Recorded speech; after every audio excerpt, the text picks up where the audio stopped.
Max first!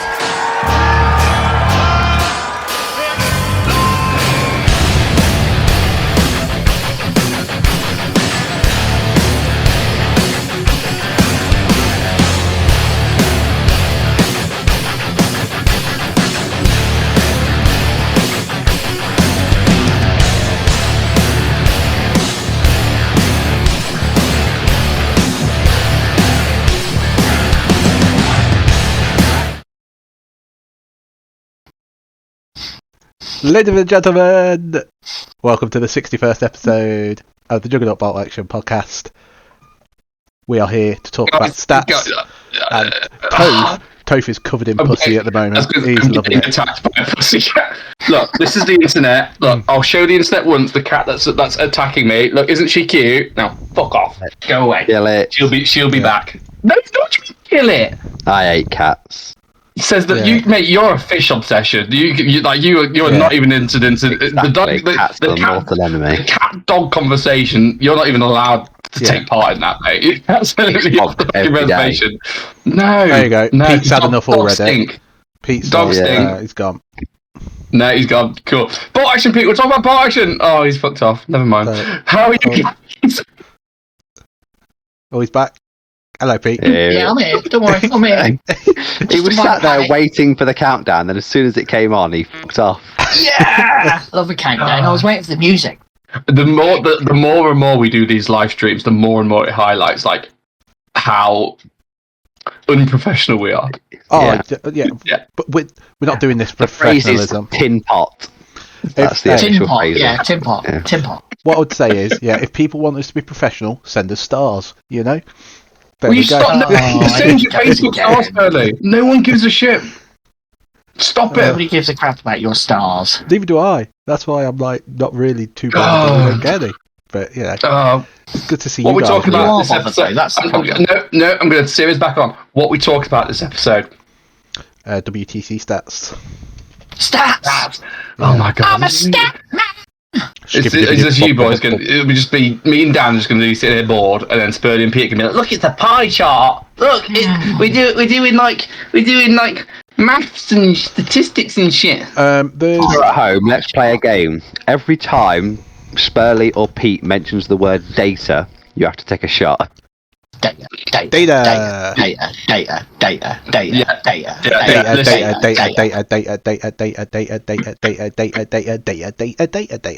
Yeah. It's the stuff you can edit out when you actually release the episode. I don't edit shit these days. This is why I like doing live cast, because I don't edit shit because it's already out there, right? Yeah. It's already out there. So what's the point? Yeah. So anyway, what else have we been up to in like the last, not even a week since we did the mini-sode? I know we've sold out. Not 5 steps back. That's 30 tickets. That's going to be our biggest event so far, isn't it? Our biggest one. In terms of attendance, it's exciting. I think we did one in the church with 30, didn't we? No, I don't know. Was it 28? I think it was like 28. I think it's supposed to be 30, but then some people dropped out like losers. We've never hit the big 3-0. So yeah, that's really big for a one-dayer. Oh god, yeah. Yeah, it's massive for a one day. Well, we got the bigger venue, and we've immediately sold it out. So to the point where we were speaking with the venue, and they were like, we could potentially fit more in, but we'd have to have a massive sort out. And then me and Spurley were like, shall we just like book a Tuesday? Just go and rearrange all their shit. Should just we'd like home invasion. Do you know those shitty TV shows on Netflix where they get 2 ladies to come and sort your house out? My wife watches all these shows. I don't get it. Oh, but maybe we should do that show for Wargamers. 60-minute makeover. 60-minute makeover, and we sort out people's pile of shame. We work out. Here's what you're going to build. Here's what you're going to sell. We'll sort out your paint pile, mate. Or are we going changing rooms? Going changing rooms. Get Carol, Smiley, Carol, Smiley. That'd be a good one-off live episode. That would. Yeah, just burst in with cameras and do a before and after, put it on YouTube, do it all. So everyone's doing miniature rescues and shit on YouTube. No, what we need is hobby home improvements. Yeah, hobby home improvements. And then Dan comes in like Pimp My Ride, like, well, this gaming table, he said he once likes music, so I'm going to put a boombox in it. Boom, boom, boom. Just make the dice bounce across the That's not how you pimp your ride. What you do is you take the smallest car you can get, like a Ford Fiesta, and then put like a tennis table in the back. Yeah, something stupid like that. You can fit a tennis table in the back of a Ford Fiesta. I have always thought, like, if I ever won the lottery, I would buy a London bus and make it into a movable gaming hall, and have like 3 or 4 tables in it upstairs and downstairs for no reason other than swag value, to turn up at events and be like, yeah, I've got my London bus gaming. Do you know what you do then? Is you pledge to yourself that you have to roll dice like the Spanish and Italians, where you just bang, throw it away. Break the windows on the bus. Just dice smashes straight through. Just the dice going down the stairs of the bus. Whilst you bring up the Italians, let's say hi to Massey. He's watching, so you know. Buongiorno, ciao. Yeah. We also got Handsome Spurley in the chat, and we got Trek as well. He says, "What's the future like?" It's 4 p.m. Eastern time. I've said it's dark. It's okay. It is dark. Look, you can see it's dark. It's England in the winter after 3 o'clock. It's always dark. Did it rain today? Let's go real British and talk about the weather. No, Did it rain today? Oh my god! My neighbour knocked on my door and he said, "Just to let you know, everyone, you might want to check your drains, because the drain outside my garage has overloaded with all the water and sewage is spilling into my garage." Oh, lovely. No. It's great. We're talking about Bolt Action. I have news. I finally wrote the pack for Battle of Britain 2024. I've made the Facebook event. I've linked out tickets. It's all up and ready to go. That's the most exciting thing to talk about. I've sorted out the timings. Every round has got 2.5 hours now, with at least an hour between each round. Yeah. You've got like a 2-hour lunch break. I mean, it doesn't mean we're gaming till like 7:30 on the Saturday night, but whatever. Yeah, it's a long day. Ready to go. Of course, it's a long day. So UK Games Expo. I was going to say, people said they wanted more time at the show. We've given them more time at the show. There you go. So, yeah, exactly. Yeah. Go and see the show. We banned armoured platoons this year because basically just to fuck off Ali, basically, because he's the only one who really took tanks. And if you're wondering, Ali ruined it. Yeah. That's been a murder. Yeah. That is what he did to our event, wasn't it? He turned up with his 4 Stuarts and he wrecked face. So get lost. Try something else. And I put some. And so you still allowed your 2 normal platoons or a theatre selector, and I put some nice wording in to say, even if your theatre selector's got tanks, don't even try it. I know you're out there, listener. Yeah. Being like, it's not a tank platoon. It takes 3 Shermans, but it's not actually a tank. Shut the fuck up. Yeah. Stop it. So that's exciting. So the pack's all ready. It's all been proofreaded. Literally, after we've done this podcast, I will release it. Yeah. Come join us in Birmingham, man. Be exciting. We've also all accidentally brought tickets to the Welsh Nationals. Like all of them. Yeah. We held on until literally like the last 3, brought 3, and then Dan was like, "Please, Reese, I'm your best friend. May I have a special ticket?" And then Reese was like, "Of course, mate, you can have a ticket because you're like a celebrity." That was the worst Welsh accent you've ever done. Yeah. It is actually. Yeah. I messaged Reese when there were about 7 to go, and I said, "Reese, can you reserve me one, mate? Because I don't know if I'm going yet, because the missus was ill. She hadn't been into work and she needed to ask for the time off." Yeah. He said, "I can't reserve you one, but what I'll do is when they've sold out and I put a couple more up for sale, I will let you know so you can be the first one to click the link to get one." And he did. So thank you, Reese. Yeah. How many? So is he fully sold out now? Like even the reserve tickets he sold out. Was it 46? And now I think he sold out 50. Yeah, it was 40, I think 4 more went on. 48. Was it 48? And then I know he put another 4 up for sale, I think, so it's probably 52 now then.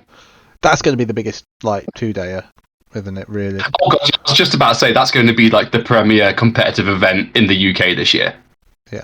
Because I doubt Scottish Nationals will get that much, and English Nationals don't give a fuck about, so... Well, it's because it's got a normal pack compared to the English Nationals. Shots fired! And I don't think the GT will get that many either, so... Nah. And it's in Firestorm Games, which is a banging venue. I'm going to get absolutely sloshed on pear cider. Yeah. The question is are you taking the event seriously this year, or are you going? No, I am taking it seriously. You say it's 2 tigers and they're Hungarian. No. I checked the pack. Hungarian recce tyres are not allowed because only people that can take case blue are Italians as per the pack. Boo! I agree. Boo! Because if I could have recce tired, this would have been a much harder conversation. But because I can't, I didn't. What we actually need to do is get Reese to move the event from Firestorm to the Zip Hotel that pretty much everybody is staying at. Yeah. Then we don't have to go Yeah. anywhere. If We we just can go do it in the That lobby, was just cheap. We do it I at the think, breakfast bar so we can just have sausage and bacon and eggs all day. Yeah. yeah. That'd be grand. I think we need to start a petition. One, to bring in recce tigers because that's what we need So in the people- UK meta. Tigers. And also, we just need tournaments to be held at Premier Inns because that way we don't have to move our fat asses to get to the actual venue. That's so Um, expensive. Yeah. No, It's just efficiency, mate. it's expensive. mate. Yeah, 'cause That's what it you is. it's- the only reason the price of the rooms have gone up this time is because Bruce Springsteen's playing that weekend. If it was a Who gives a normal fuck? weekend, if it who was a gives a normal fuck about- weekend, you could book the rooms for £35 each, and actually, Isn't- you could still make a profit Isn't, on that. isn't Springsteen dead yet? He's like 1,000,000 years old.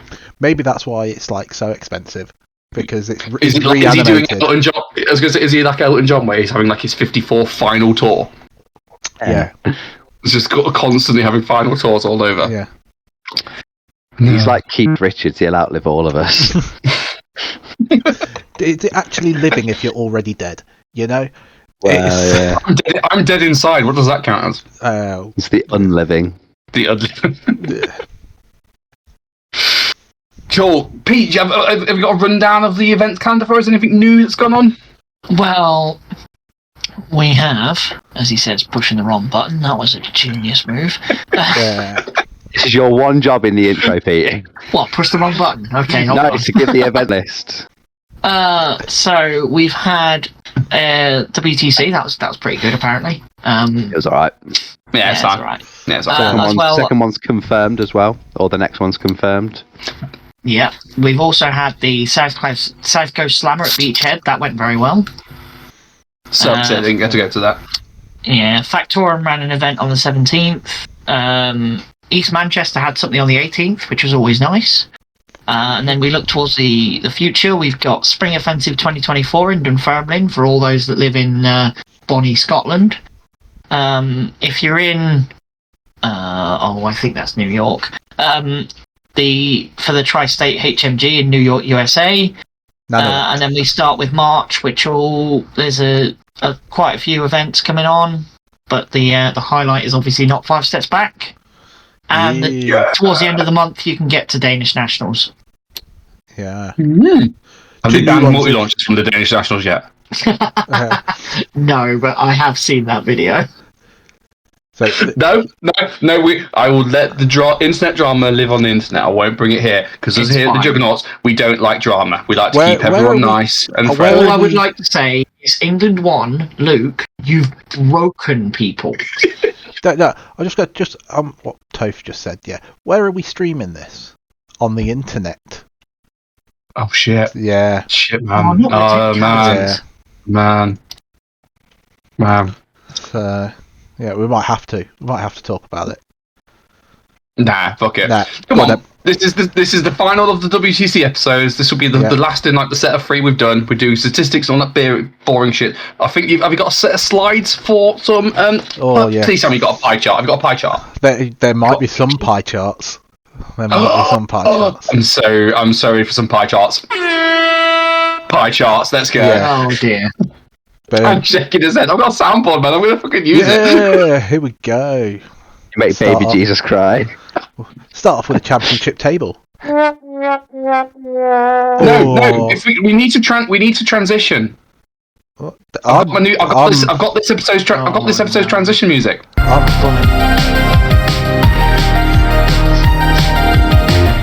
There we go. Now you can do your shitty pie chart. There's no pie chart yet. You'll know when we get to the pie chart. Man. Your mum's a pie chart. So, One last point. I'm really sorry. Can I also remind you to go to listen to my rant a few episodes ago about how like rankings and stats and how not all of this is bullshit, please. yeah. Just before we start going into this, because there's a lot of people who will latch onto these stats as if like they're some sort of like messiah god complex Bible level of like importance, and ultimately all this is a record of how people did in one weekend in Spain back in February. That's all it means. So don't look into it any more than it is. Yeah, don't be like, oh, you're a number 4, you're a number 3, you're a 3.5 hit. Fuck off, doesn't matter. It's just numbers. We're not looking at stats in terms of like how many Stewarts were there that made exceptional shots on 7s. You know, list stats you can do yourself. The lists are there for everyone. There's 72 of them. I wasn't spending the time going through and saying, well, this Stewart list beat that Stewart list, but you know that's because they had 3 Gurkha squads and they only had 2.5 Gurkha squads and that kind of trash. Oh, one had 3 crutches, one had 2.5 crutches. Okay. Yeah, that's it. It's like, oh look, Luke had 4 million multi-launchers, Bo didn't. Ooh, you know, we're not getting into that kind of thing. So we're just looking at, to start off, championship table. As you can see here, Spain won at the top. Not Toph at the top. Yeah, tried again. Every year he gets that little bit closer. Have you just let down by Luke again? What have you done now? A fourth, a third, and a second. Yeah. Well, fourth and 2/3. Yeah. Okay. There we go. It's the magic hand that brings me there. The barmaid there. So, as you can see from the secondaries, England absolutely smashed it for the number of dice taken over 6 games, and not the best on tertiaries, but they were up there. I like what Pete said on the Sunday. As England won was the most brutal team there. Yeah, I'll take that. I want that on a T-shirt. The most brutal team in Bolt Action. That's 207 dice dead. That's 207 units killed. Like that is. We're quite close. Actually, looking at it, we're almost double Sweden 1 and Denmark 2. Almost, not quite, but we're nearly double. That's pretty. I'll take that. That's pretty impressive. Step up. Spain came obviously top with a strength of schedule of 37. The lower the score, the harder their route was to get there based on final standings. They didn't have the hardest route though. That comes to Wales 1. Finished 8th, well done. And they had some absolute stonking matchups. I guess that they played the top 4 teams. Because they played Spain, they played England, they played Italy, and I think they played Denmark 1. As we go through the slides, I've got we've got the team matchups and the player matchups, so we could actually have a look and see what games where you'd look at it and you go, "Oh, that would have been a good game." And just think little things like that. So that's the table. Does anybody else want to know anything about the table? Anything in the chat? Nothing in the chat. USA 1 had quite a hard strength of schedule as well, even though they finished 11th. Yeah, 42. So they did really well to finish 11th, bearing in mind their strength of schedule was so high, or so low even. Yeah. Because I know they played England 1, didn't they? And I think they played Spain 1, so they played the top 2 teams, so that's pretty good. They had some. How close is the middle of that pack in regards to like how close is say Spain 3 to USA 3? Yeah, how much wiggle room is there? There wasn't a lot of wiggle room. I don't know if there's another slide where you've got that kind of thing. No, I've not. We've kept all the primary points out just because people start going, oh well, actually we should have this, we should have that, we should have this, we should have that. When I've audited all of the results, so double checked everything that we've input in and everything that's on these tables is everything that's on the slips that were given to us. It is what was signed off by the captains. So if anybody says that something was wrong at this point, that's their fault. Unlucky. Yeah. Well, we did say in the captain's meeting, if you give us a score sheet and it is incorrectly filled in, that's your fucking fault. That's the score we're putting into the system. You should have correctly filled out the fucking sheet. That's it. Yeah. So, just where you say, in the middle of the pack, 7 to 11, they were all on the same primary points. So that Oh, they shit. were all separated by secondaries. Points. Wow. Yeah. That's nuts. Third and fourth, And the Italy next and kind of- Denmark, they were separated by secondaries. Yeah, then there's a block at the bottom that's you've got 3 of them all on 7 points as well. Yeah. So if Denmark had have killed a few more things, they could have flipped it into third. Ooh. Yeah.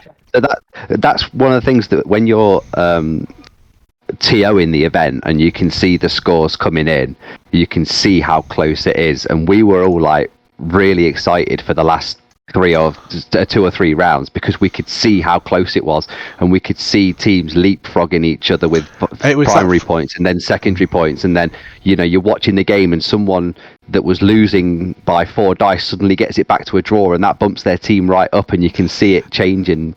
It's like when you're watching football and you go the as it stands table, you can kind of see it. Massey makes the point that Denmark didn't manage to pit to third because they didn't have kills, because they didn't have enough multi-launchers to get the kills with. So, that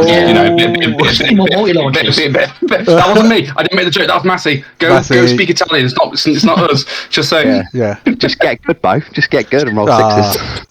Yeah, roll sixes. Do a tactics show on YouTube about multi-launchers and rolling sixes.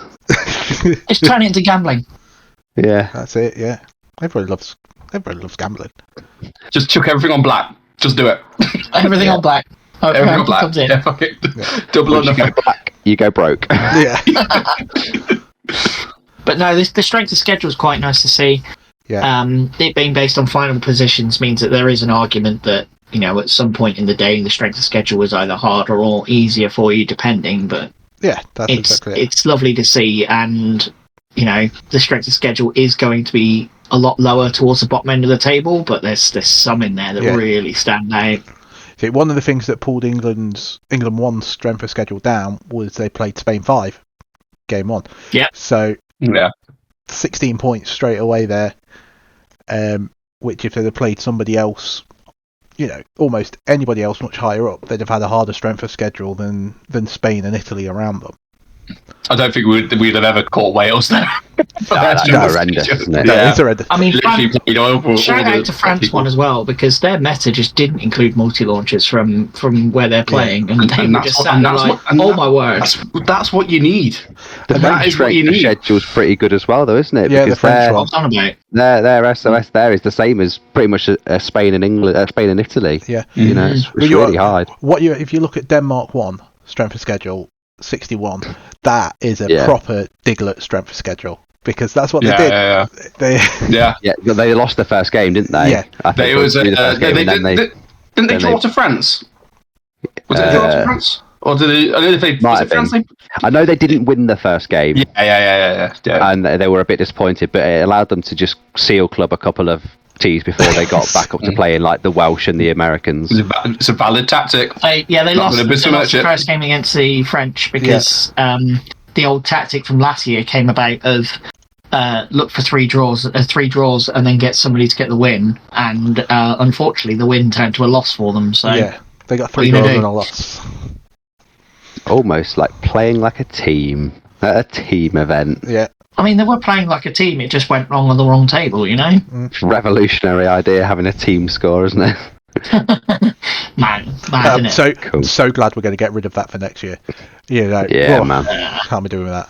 Should we go to the next table then, because we've talked that one to death? We've got the individual. The next 4 slides are individual tables, because it's everybody from 1 all the way down to 72. Hashtag still a team event. Yeah. Yeah. It's a team event, but Toph really wanted to know why he didn't get top.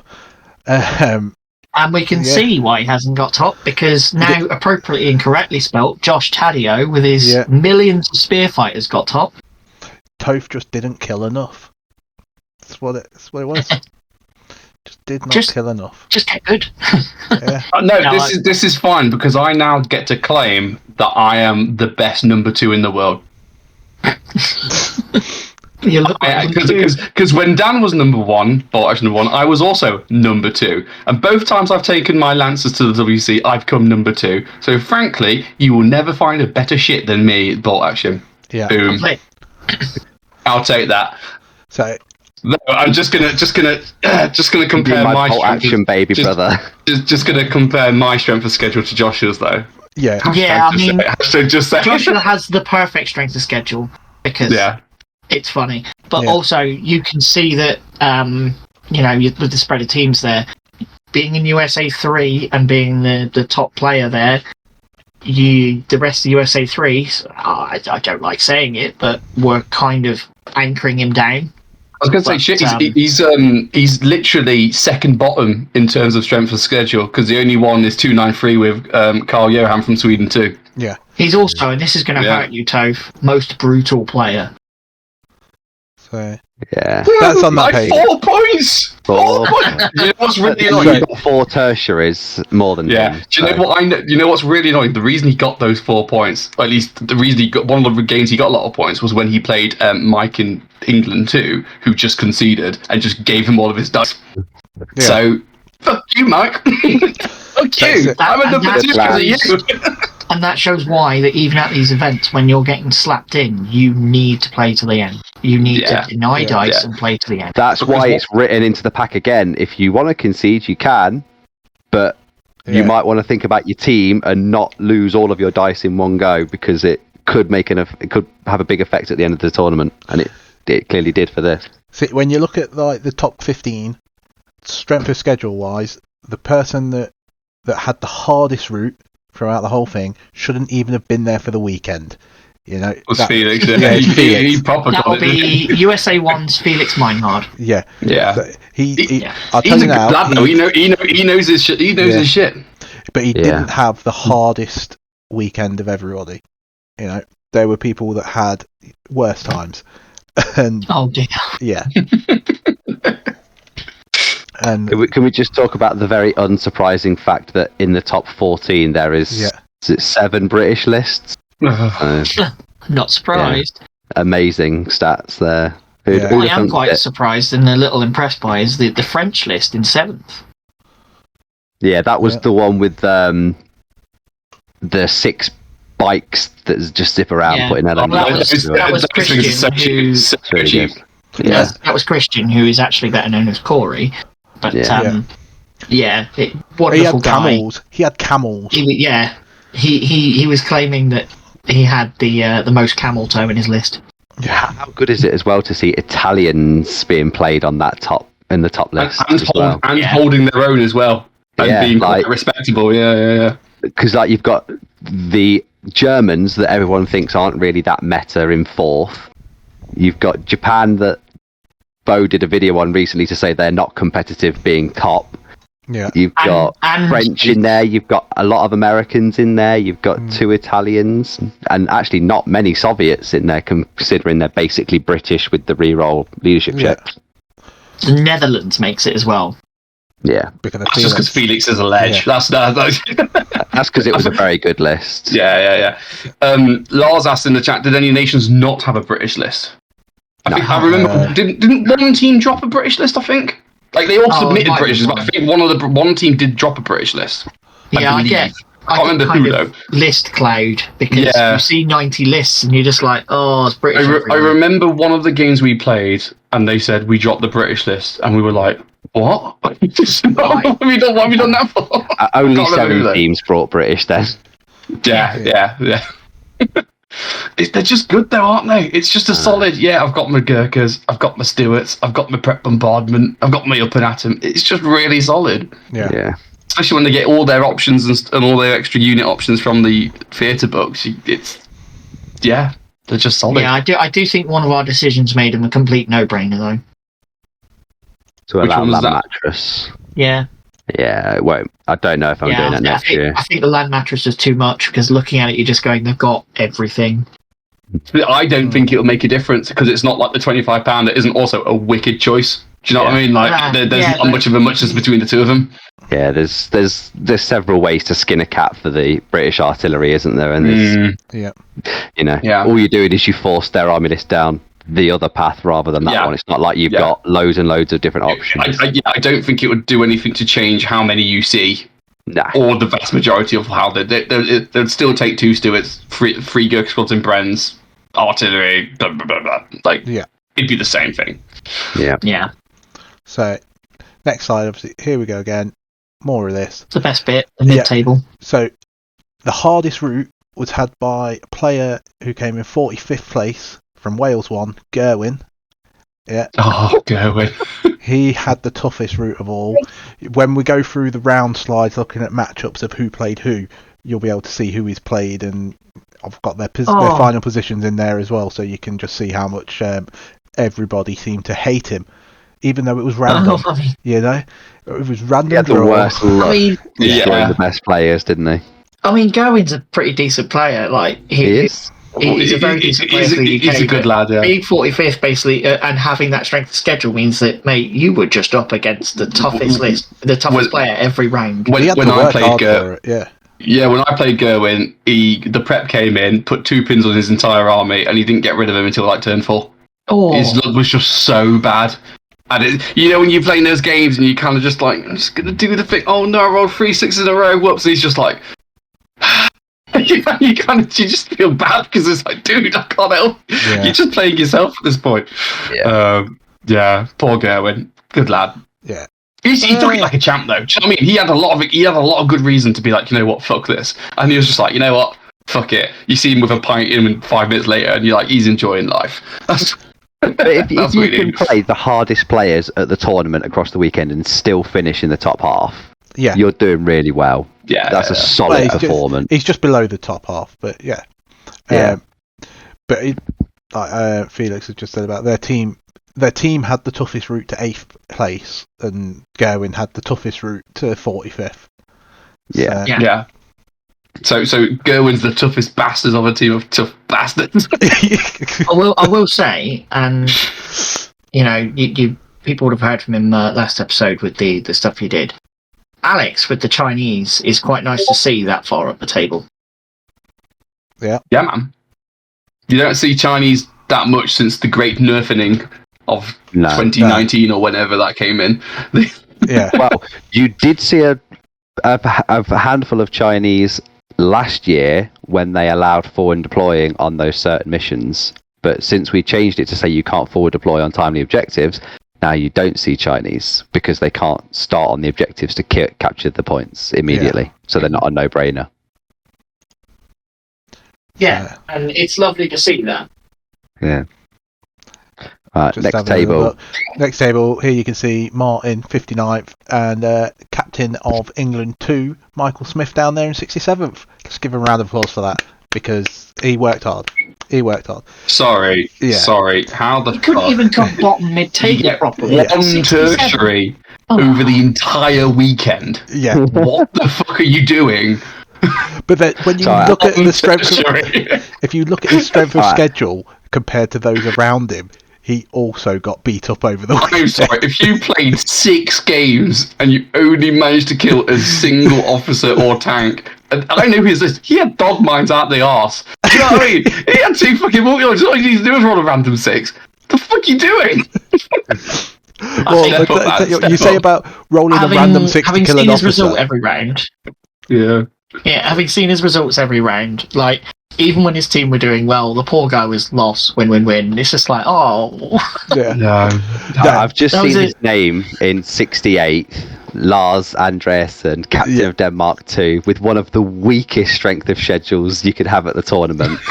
And he's begged me to tell this story because he messaged me the other day on Facebook, and he wants me to tell you the story of how Denmark 2 upset the odds and performed so well at the WTC they actually won the event, because what he did is Lars went home and reversed the table and then showed his wife. Well played. So she's given him permission to come back next year. He's got to, because he's got to defend his title, hasn't he? Yeah, that's it. Now you got defending champ's got to protect your honour, haven't you? So you're playing all the shit players and you're still losing. You're getting beaten up by hobbits, mate. What the fuck's that? So the weakest strength of schedule has to go to Ruben from Spain 4. He scored 343. But not to be confused with Ruben from Spain 4. Because he came 24th on strength of schedule weakness. So yeah, just leave that there. Yeah, welcome to a TO's nightmare. Oh, it's like having a huge event in the UK and half the contestants are called Dave, and you're just like, Yeah. Well, it's just how many Matts are there in the Juggernauts. Yeah. too many. Jesus Christ, man! You don't even get your own name anymore. There's too many of you. No. No, you get your Matt name, and that's how you deal. Yeah, that's it. We assign you your designation. But it's like Early. the conclave of Mats only ever seems to meet up at weddings. You know, that was where the Yeah, last time was. It's a glorious sight when it happens. Yeah, it is. Yeah. Not a hair in sight. Yeah. Looking again down this list of nations, it's not nations that you'd expect to be down here. You know, like Soviet, Japan. It's a full-on Japan sandwich because you've got Japan at the top, Japan at the bottom, and the sprinkling of Japan in between. It's almost like the player influences the effectiveness of the list. I will say though, there's quite a lot of German lists down here. Yeah. Well, yeah. You know, there's a few people in the community going, "Make Germans great again." I'm like, good luck. Yeah, but There are Germans all the way through, though. That's the point. It's not like you get British, Soviets, America, Japanese, Germans. It's just all over the place for everyone. I think looking at this, my takeaway is that all armies can perform well. Some armies are harder to get there than others, if that makes sense. Well, like, it's clearly easier to get to the top with a British list than a German list, but that's not to say you can't get to the top with a German list. You just got to I will work at say it. later on we have got the numbers of nations played, so I'm not going to spoil that though. Well, let's see. What you can see from this list, is how much Case Blue has improved the Italians, because of the 3 or 4 that went, no Italian list finished lower than 32. Let's have a look. Yeah. And beforehand, you wouldn't have even Owen. seen And that was them Owen. because of Avanti Savoia. Yeah, and that's really strong, considering that there are actually British, Soviet, and American lists in the bottom 20. That's really good. Yeah, well, so you've got one Italian list 11th, 122, and 132. So all in the top half. That's really good. Yeah. So let's look at some matchups. Yeah. Let's see who played who. Some matchups. Yeah. So, Can round I one. get some Tommy Kale matchups? Is that okay? No, mate. Sure. Actually, I prefer mayo with chips. Curry sauce. Curry sauce, mate. Boom. Or So, cheese and in gravy. the I've bottom got right- Denmark 2 versus USA 3 here, and Lars got Jolin. Yeah. Good job, Lars. But This is brilliant for jogging my memory. I'll tell you what. Seeing as Lars is here, shall we just look at Lars's journey through the weekend?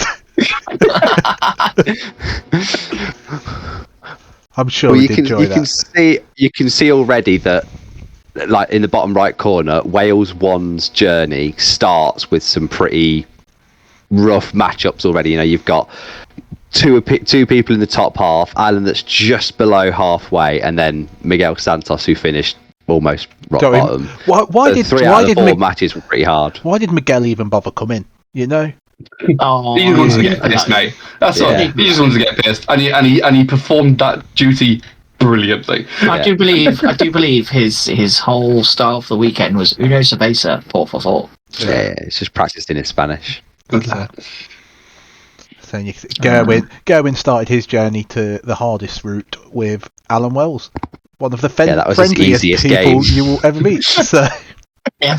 although Alan doesn't take kindly to being shouted at in an airport, so Does he not? no, I don't think he does. If he'd just turned around and answered me, I would have stopped shouting, but he didn't, so I had to keep going. Yeah, Alan.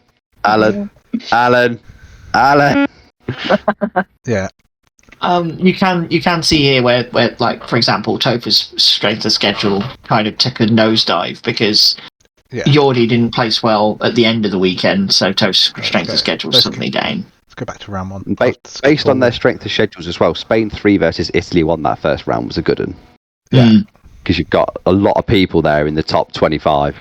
Yeah, 6 out of the 8 players, top 25, that's really strong. that's it. Even Spain 1 USA 2. That's 3 players. USA 2 have got 3 players in that top 25. Like, that's not an easy ride. Yeah. Well, if you actually say the top 25, USA 2 were better ranked for their players than Spain 1 were. because you've Yeah. USA 2, 3 in the top 20, and only 2 of the Spain 1 got there. So were Yano and Alistair carried, you know? Ooh. Yeah, potentially. Ooh. Controversial. Depends on the games they got. Maybe they got some crap matchups. You never know. So, Should we go for round 2? yeah, round 2. Here it comes. This is the first one. Wales 1, England 1. Yeah. Or just Wales versus England 1 even. And Gerwin's struggle started early, meeting Topher. Second game. Yeah. Gary Morgan, who had a pretty mediocre strength of schedule, played Rich, who was 6th in the overall rankings. And Russell Wright, who was brilliant in the individual rankings, beat Alex. Yeah. And Denmark 1, quite happily get Spain 5. Yeah. Denmark 2. And here we go. Sweden 2. Oh, that's the first. That was one of his harder games. Yeah, and like there was a few of these rounds that as TOs we're going, well, that's the Scandinavian Civil War, you know. Yeah. The first 2 rounds, the Wales team had Welsh Open Part 1 and Welsh Open Part 2. Yeah. Yeah. That's it. So, anything else? Anyone? There's a few little good matchups in there. Yeah, Felix getting the USA 1 Spain 1 is a looks like a bit of a mismatch, but it's actually quite level considering. This is so hard to keep. I'm just trying to take it all in at once, and it's like almost so much. I need to kind of take this and just study it. Because I'm like, shit, who played who? What's going on? And there is a lot going on. Definitely. You can see the Digleting starting with Denmark 1 versus Spain 5 as well. Yeah. Italy again though. Italy in the middle top. They had a pretty tough game of it against England 3, because obviously England 3 finished top, say 8, 7. They punched so far above their weight. Yeah, and there's 3 players there again in the top half, 2 in the top 25. So that's a pretty hard round again for the Italians. Yeah. Yeah. So. Let's go round 3. Round 3.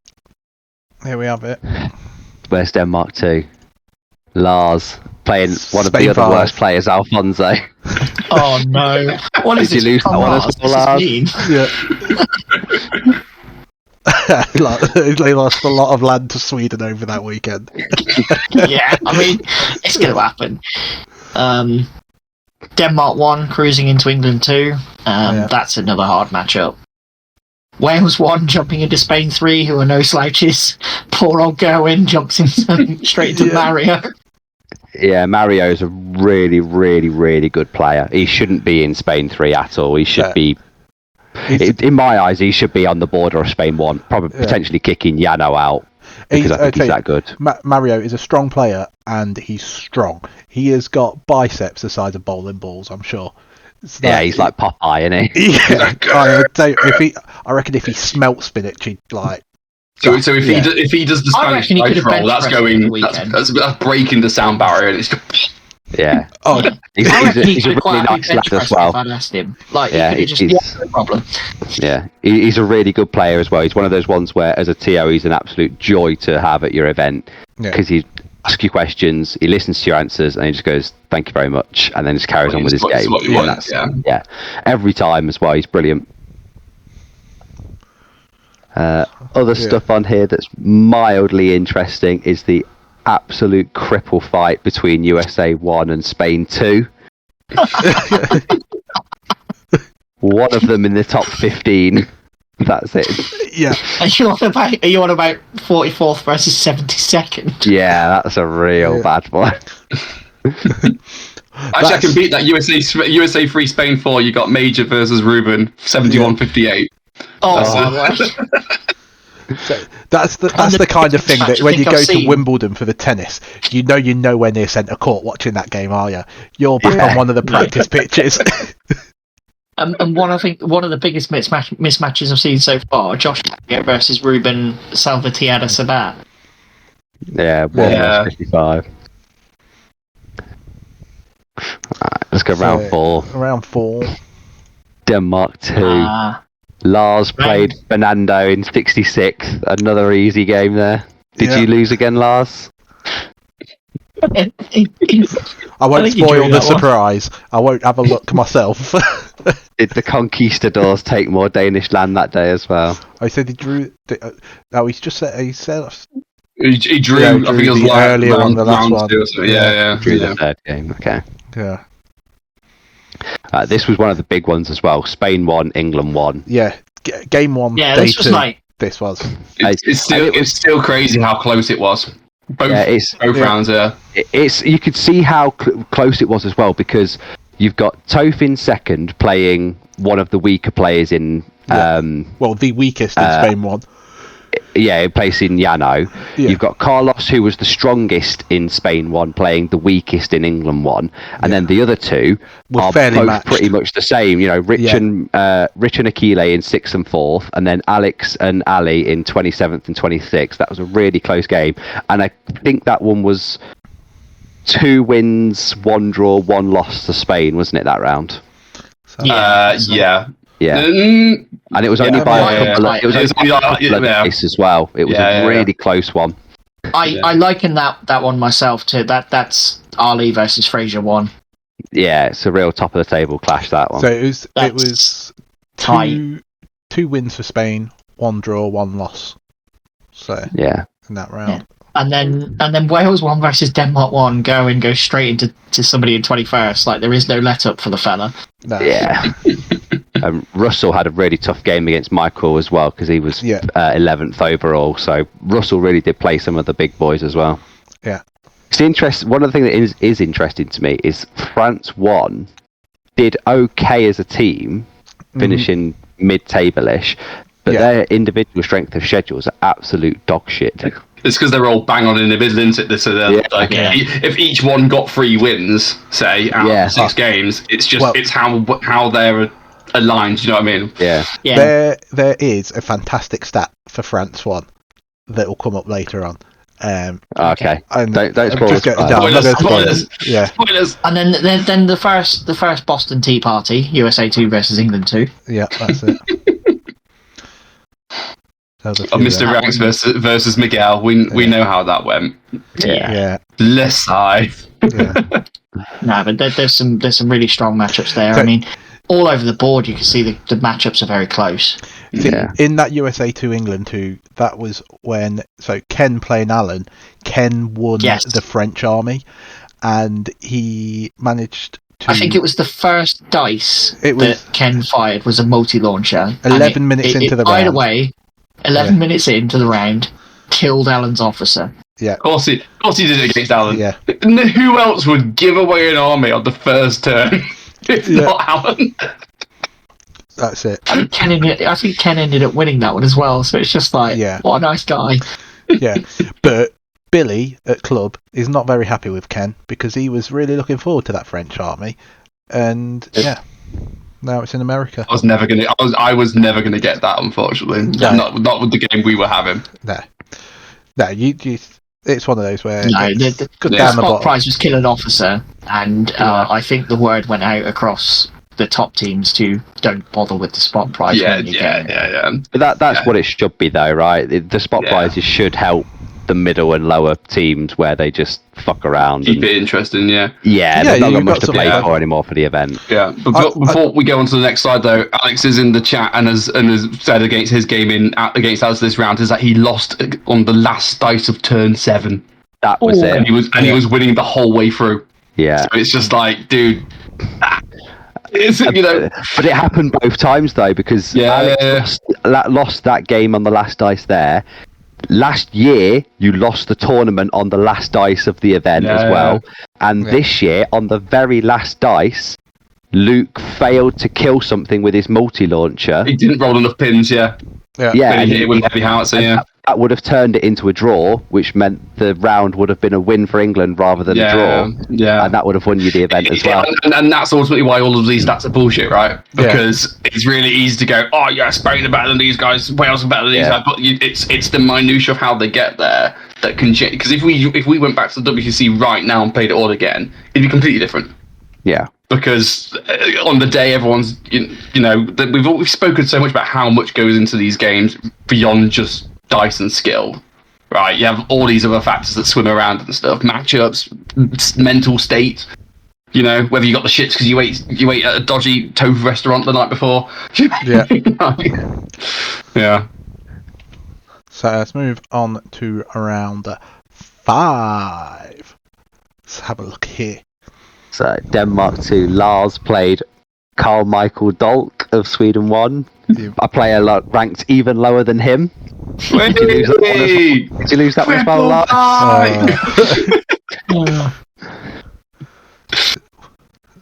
Then who else have we got? So we actually had we got Topher the and Boston Felix. Tea Party Part 3 and the Boston Tea Party Part 4 on the same round. Yeah. It was just, there was crates of tea going everywhere.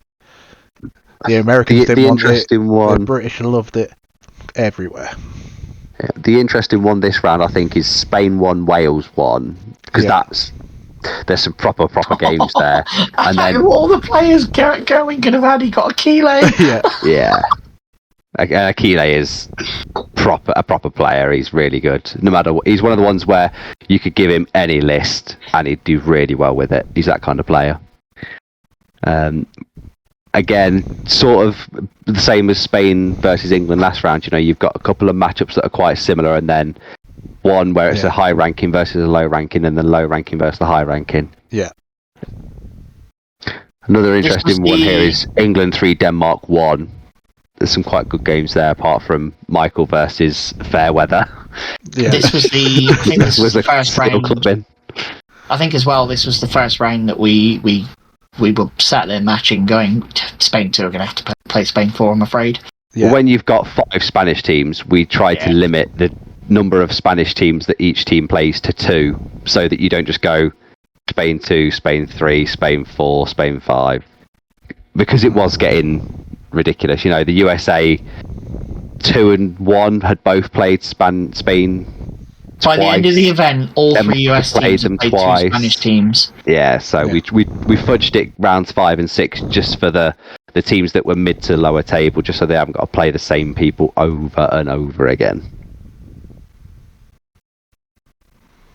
Let's go round 6. Yeah, the round final 6, round. where some of them will look the same because round 6 is in the pack if it's as the table lies. Yeah. So Lars, Denmark 2, slaying the mightiest of champions, ranked 33rd. His hardest game of the weekend. Yeah. Claiming the prize of wooden spoon, flipping it on its head and showing his wife that he actually came top. What a trooper. And it's round 6. Do you think Going can get somebody not in the top 10? Oh, that's right. He's got 9th. Yeah. It's interesting for England 1, Spain 1 that the matchups are still similar. Equal. You've still got 2 high with 2 lower. Too high, 2 low. Exactly. Yeah. Well, it's exactly the same, other than Rich played Alistair instead of Akile, and No, I was the only one who played the same person the second round. Everyone else. Because Alex played Carlos first time. Oh yeah. Such was fate. Yeah. As it went. But again, it was another game round where all the players were really closely matched, and it just came down to 1 or 2 actions that decided the round. And it was because that was one of the games, like, I was watching that one like a hawk, up and down, because it was literally the game for the championship. And obviously you can't say anything to anyone, and the players can't talk to each other and stuff like that. Yeah. So as you're just walking up and down, you can see the dice trays. It's like it's 2-1 there, 3-2 here, 5-1. Oh my God, that's a battering. And then it's 1-5 the other way. And you think, oh my God, they're drawing. And I kept walking back up to the end of the road, just like speaking to Pete and Spuddy, going, I was right. It's currently a draw. Alex said, England are ahead. And I went, oh no, they fucked it! And then it was a draw. And then at one point, it's like, England are losing. Yeah, at one point it was England are losing. They completely fucked this up because Alex was losing, Luke was winning. No, Luke was drawing, Toph was winning, and then Rich was losing as well. So it was going really badly that round, and then it just ended up being like a stalemate all the way across. Yeah. Yeah, and the Italy Wales game was brilliant because like that Russell and that Luca match was very close. Yeah. and just a few of those players probably shouldn't be in the positions they're in, but it's where they lie, so that's where they lie, you know? Yeah, but like Gerwin's a good player. He shouldn't be bottom half of the WTC when you're looking at some of the other rankings there. But when you play, 6 out of the top 5 out of the top 10, you're gonna have a very low score if your team isn't in the top, because you're gonna fluff your lines a little bit. But it's certainly interesting to see some of these. Going into this round, you can kind of see why people have finished where they have based on where the people that they've played have finished. Yeah. You can see why Gerwin's finished so low because he's only played the best players. Yeah. Going into this round, there was something like 7 teams playing for the top 3 positions. So there was at this point there was 2 playing for the top spot for the first spot. The first spot, and then I think there was 4 that were playing for second down. If you there was 2 playing for first. There was 3 that could slip into second. There was more than 3, and then there was like 6 that could have all jumped into third. Yeah, there was more really, than 3 really I think that could get second. If all of the scores went right, then because if England had lost, I know they could have gone out of the medals altogether. Yeah, given the right circumstances. That's it made for a really good event to watch as well, being like a TO. It's really interesting. Yeah, as a TO, you're going, oh my god, oh look at this. Of course, we don't allow spectators at the moment because they can't stand around tables and go, what's that? But you're looking at it going, this is great. Carry on, do more. It was like for any football fans out there, like the last day of the season when there's 4 or 5 teams up for relegation and the Champions League spots are still up for grabs and the Premier League title still up for grabs, and you can, like on Match of the Day or BBC Football Focus, whatever, you can see them going back and forth to different grounds, and you watch the live table as it goes up and down. It was like that for us on the day. It was so good. It was really cool. Also Lars, I feel for you there. Lars, I feel for you there. He lost 3 games versus Gurkhas and drew the other 3. Yeah, well, it's Gurk, isn't it? So, on to some donut charts now. Oh, I love a donut chart.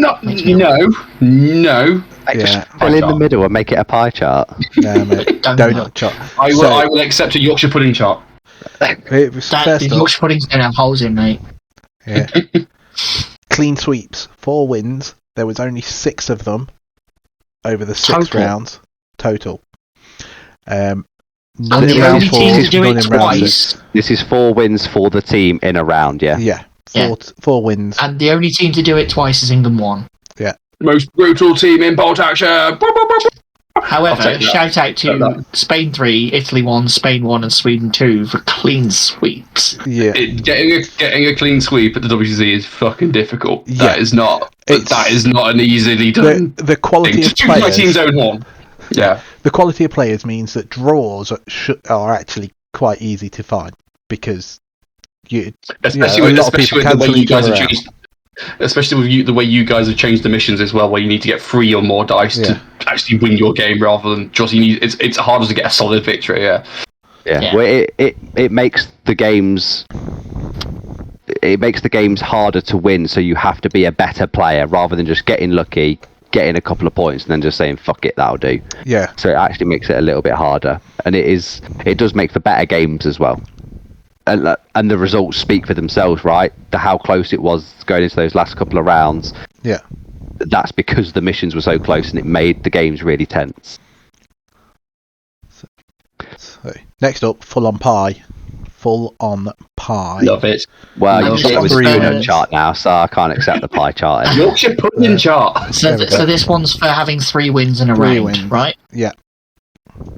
Quite a few of those. Yeah. I mean, that definitely spreads more, yeah. It's weird, I'm not seeing Denmark 2 in this list. Lars, are you sure you won the event? Denmark 1 got a lot of 3-win rounds. Like round Denmark 2, 1 round did. 3, round 5, round 6. It was 3-win rounds. So 4 of their 5 winning rounds.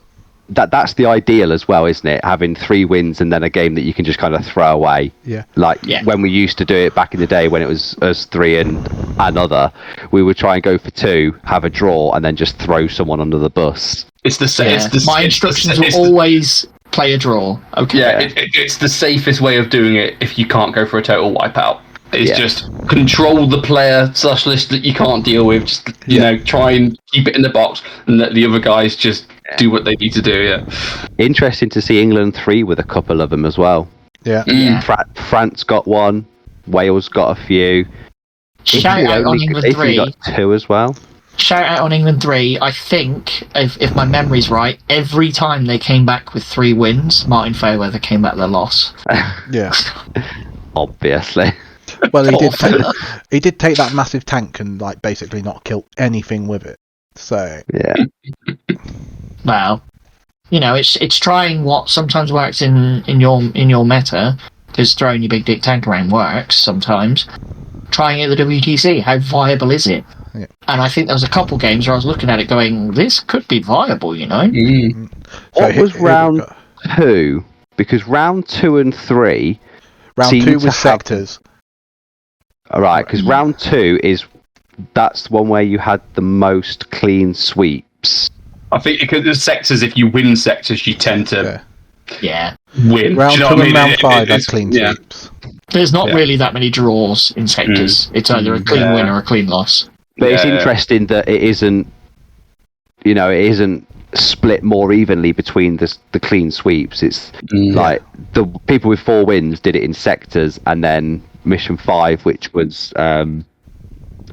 Heartbreak Ridge, which is basically the same sectors thing again. So that mission might need changing just a touch to try and make it less oppressive in terms of getting clean sweeps. And what was mission 3? Because that's where most people got their wins. That was timely objectives. Yeah, it's interesting. That's where you could see the teams that had planned for timely objectives were coming through with their wins. Yeah, it's interesting that multiple objectives and kill points got the least amount of 3 wins. So it's everything that you have to be really maneuverable for to get around the board, to take objectives and be aggressive, because it's sectors. Heartbreak Ridge, which is the one where you got your opponent's objective.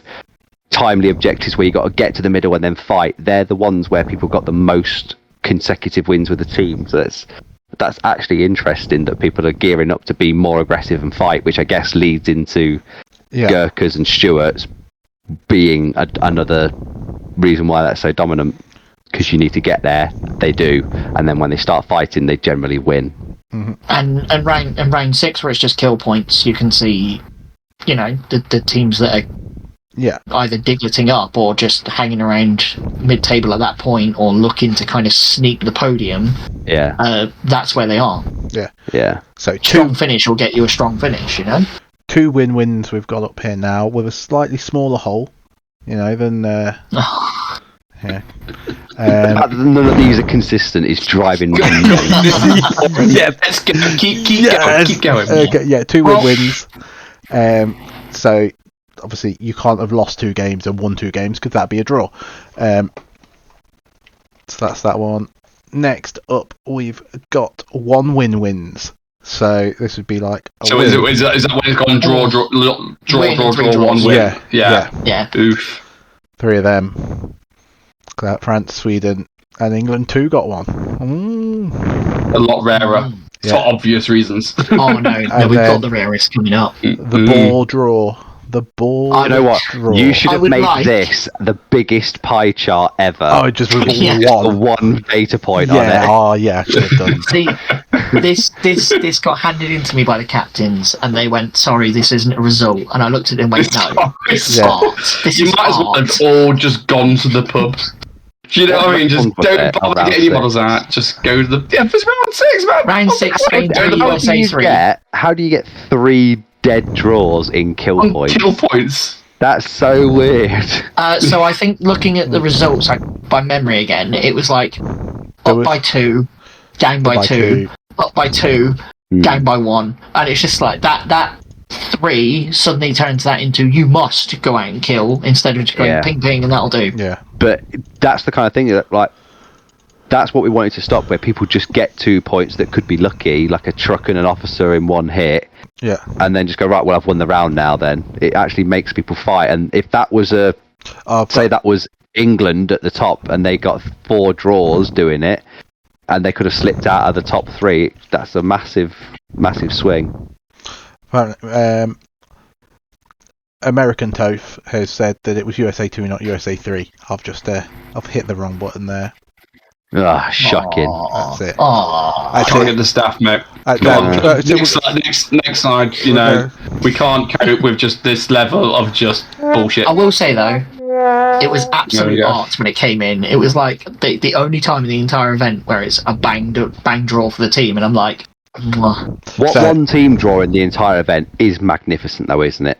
It helps so much with getting the matchups the next round as well, by not having people play the same team. Unit kills. This is what everybody wants to see. Who's absolutely splatted the most things? Most brutal players. This is the top 5. Yeah, you've got Josh. I've still got his wrong name on there. Toph. It kind of makes sense coming first and second that they were up there. Then Phil from England 3, joint with Javier from Spain 3.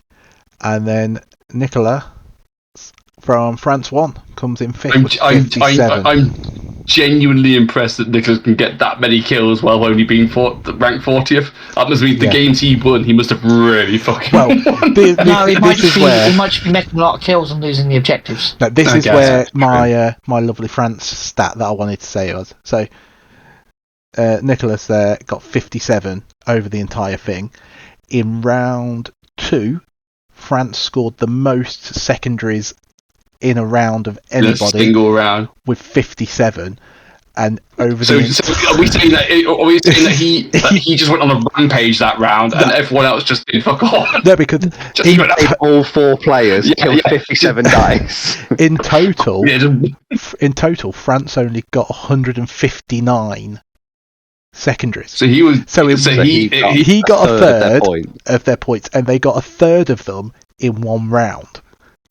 Yeah. So they ruffle stomped that one round and then completely fucked. Then turned around and went, "Oh, by the way, get out." That's like when you play computer games and you're playing RPGs and you're playing with the slides and you make your character and you accidentally set one too high and he goes, like that. I mean, like, awesome. That's what they've done with that guy. Yeah. So average kills per player over the weekend 39. Average kills for the team 155. England, most team kills 207. Brutal. Yes. Least kills USA 1 with 116. See, and they actually came mid-table, so they were doing. That's because the objective games they were probably just focusing on the objectives. They were getting their primaries and winning the game. Everyone's just being very nice, love. Yeah. Everyone just needs to follow England 3. Blow shit up. Yeah. I've always said for the first 3 turns you just kill stuff and then worry about the objectives afterwards. And it does help. So if the average kills is if the average kill is 39 per person, so that's quick maths. How many is that per round? That is 5. That's about 6 kills per 7 kills per round. Yeah. On average, that's not a lot. No, is it? It's not a lot. There's a lot of cagey games. Yeah. Especially considering almost every single game went to the end. Not a lot of games got called at turn 5. And then you can see here. Also, you can. I was going to say bottom place shared by 3 people. Juan Francisco, Spain 2, Ruben from Spain 4, and Dan's favourite American, Mike. 18 kills. So that's 3 dice around. I thought that was Major doing it. I think that was Major. No, that was Mike. It was the team captain, Mike. Yeah. Major is a really tall one with the hat on all the time. Yeah. So the other thing here you can see quite clearly is USA 3 Josh Taddeo topped it, but 2 of his teammates are in the least unit kills. Yeah. Also, Phil putting on a good show in there for getting bumped up to England 2 and potentially Yeah. kicking Luke out of England one. Yeah. All I'm saying is US teams, if you put all your good players in one team, you might be playing for that title. Yeah, the problem they've got there is that they don't play together at all ever, do they? So, This is what we US is this discussed, big. right? Yeah. We discussed this on the bus back on the way back to the airport on the Monday. Who in the team is letting people down, and who is playing the weaker nations, and how do you change those nations? So you can see here, like, if I was England captain now, I would seriously be looking at Phil, asking if he can play between him and Rich anything other than British, and see if you can get him into the team, because he's obviously a strong player. He's got an 18 strength of schedule, which is no, that's his 18th place. so he's got 18 face overall. He had a decent strength of schedule, and he's got a lot of unit kills, which is what Team England like to do. So I would seriously consider. But again, it's not the only factor, like, because of course, when they're playing lower down, the strength of schedule is not everything, right? Because that's taken into account of the game that they've just played. Yeah, but England 3 were like 6th. They were really good. Sure, but I'm trying to work out what I'm trying to say in words, right? So, like, his strength of schedule was like bang average for 229. The thing is, the strength of schedule is a snapshot of the games that are taking place today on this event, right? Which they themselves are a snapshot of how how the teams interact with each other, right? So it's almost a retroactive look. So it's difficult. So it's like the Gerwin thing, right? Like you say, yeah, he's had a shit strength of schedule, but we know he had a shit time having to play all the top other players of various teams, just because we know that from that's what we know about the players who are already there, right? So it works both ways. So it's in the way that no single stat is everything. It's all needs to be taken into context, and that's what makes it A, difficult, and B, interesting, right? Because it's we've not mentioned Javier getting the most kills in a round. He got 23 dice against Sweden 1 in round 2. You know, did he table his opponent? I think he must have done with something like that.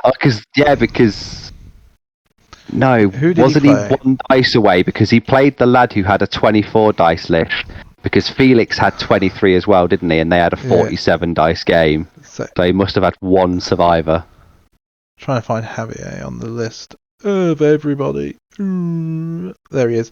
He played Carl Michael Dolk from Sweden 1 in round 2. Right.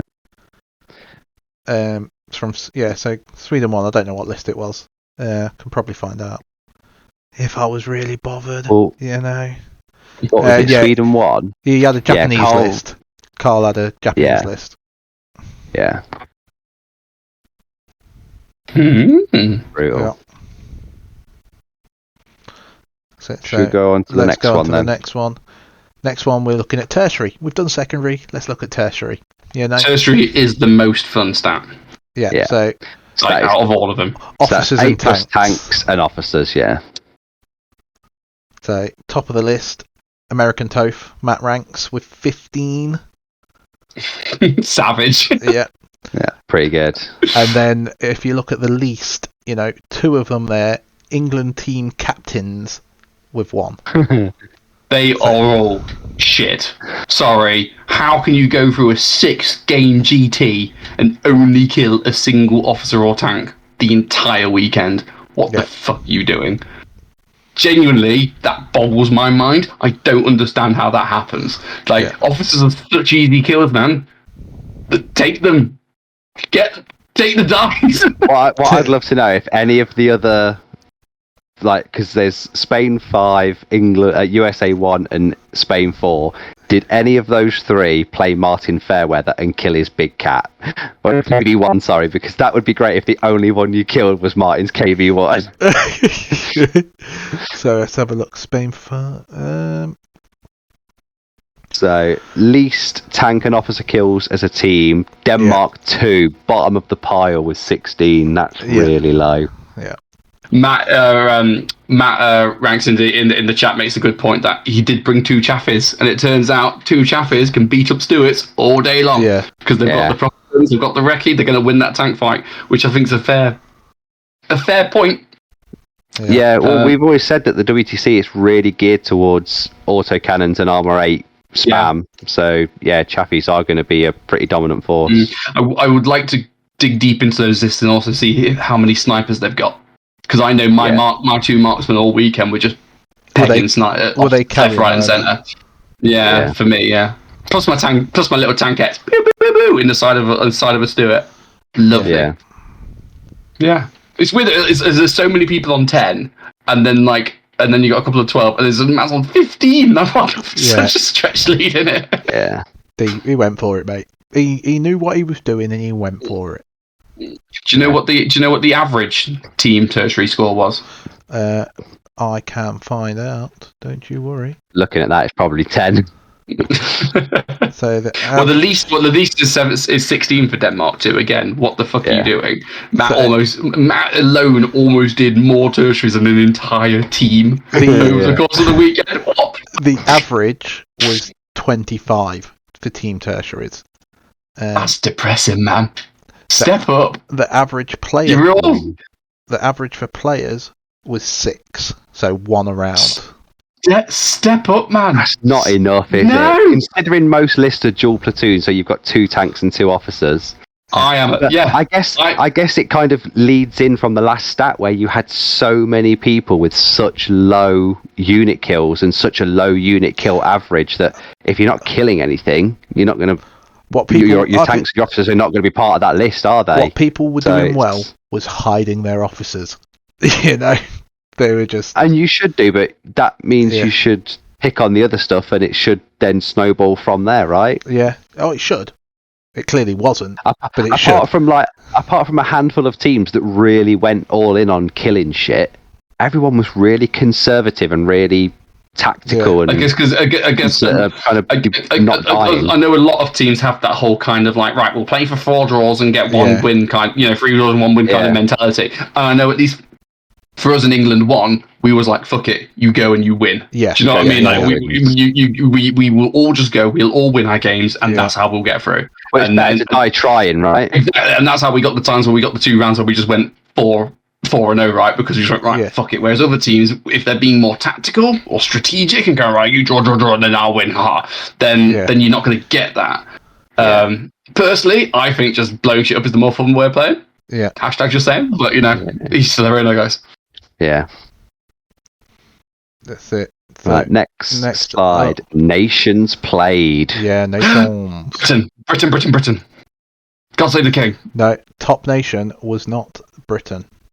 Top nation was Soviet. But gotta say, I never got the nations from France one, so I don't know what 4 they played.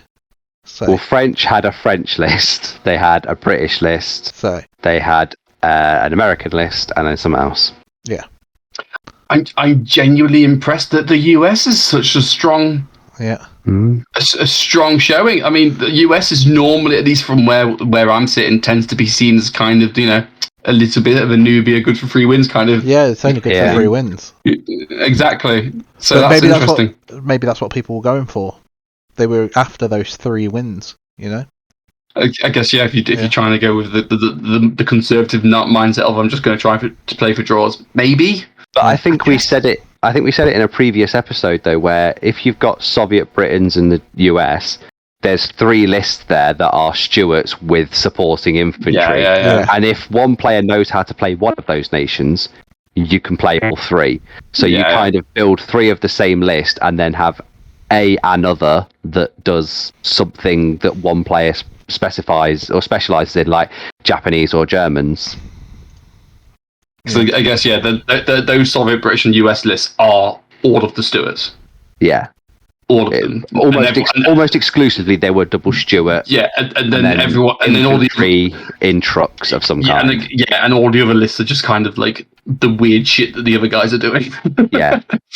Like the Germany lists, they were all slightly different and slightly weird and wacky, but the overriding theme was cheap infantry with Brandenburgers, and then stuff that dishes out as many pins as possible, which was really cool.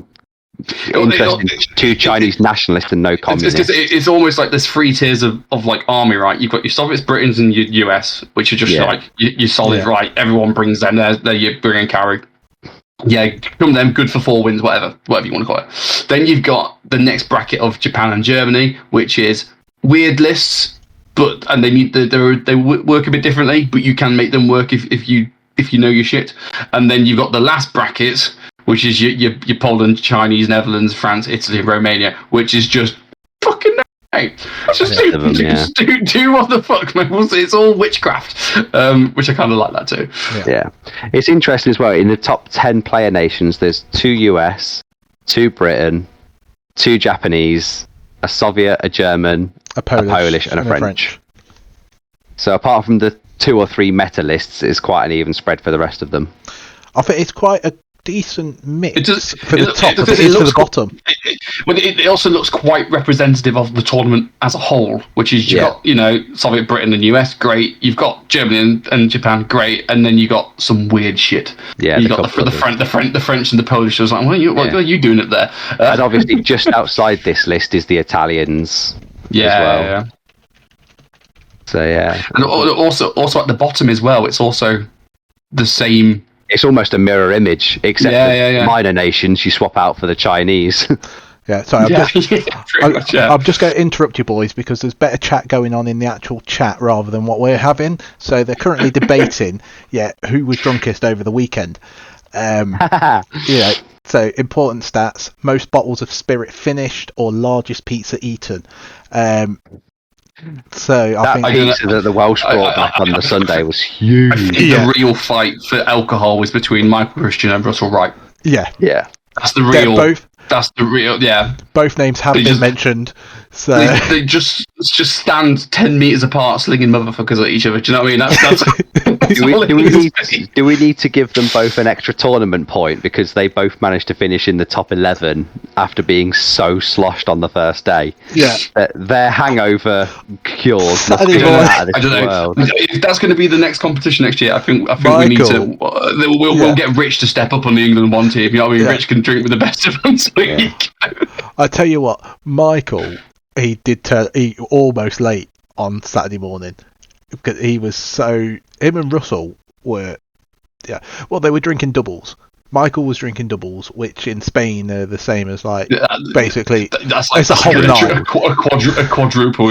It's half a litre in one glass, with some Coke sprinkled on top, isn't it? It was ridiculous. But back to us then, because we're why we're here. Don't care about that lot. So win, draw, loss ratios. Boom. So it's more just like individual players. 2 players went 6-0, and there were 8 undefeated players overall. All in the top 15, or all in the top 14, I should say. So, although a lot of, I think 4 of them there, or 5 of them in that list are 4 wins and 2 draws, or 3 wins, 2 draws, and 3 draws. You've got 2 6-0s, 2 5-1s, so that's 5 wins, 1 draw. Yeah. 3 4 wins, 2 draws, and then 1 3 wins, 3 draws. And that free going undefeated in itself is really good. That is really impressive. That is really impressive. Yeah.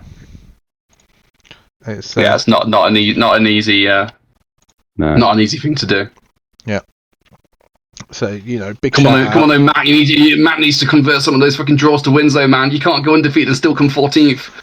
You need to fucking bump up. Come on. That's it. Well, when you look at that and you go the top 7 undefeated and then 14th.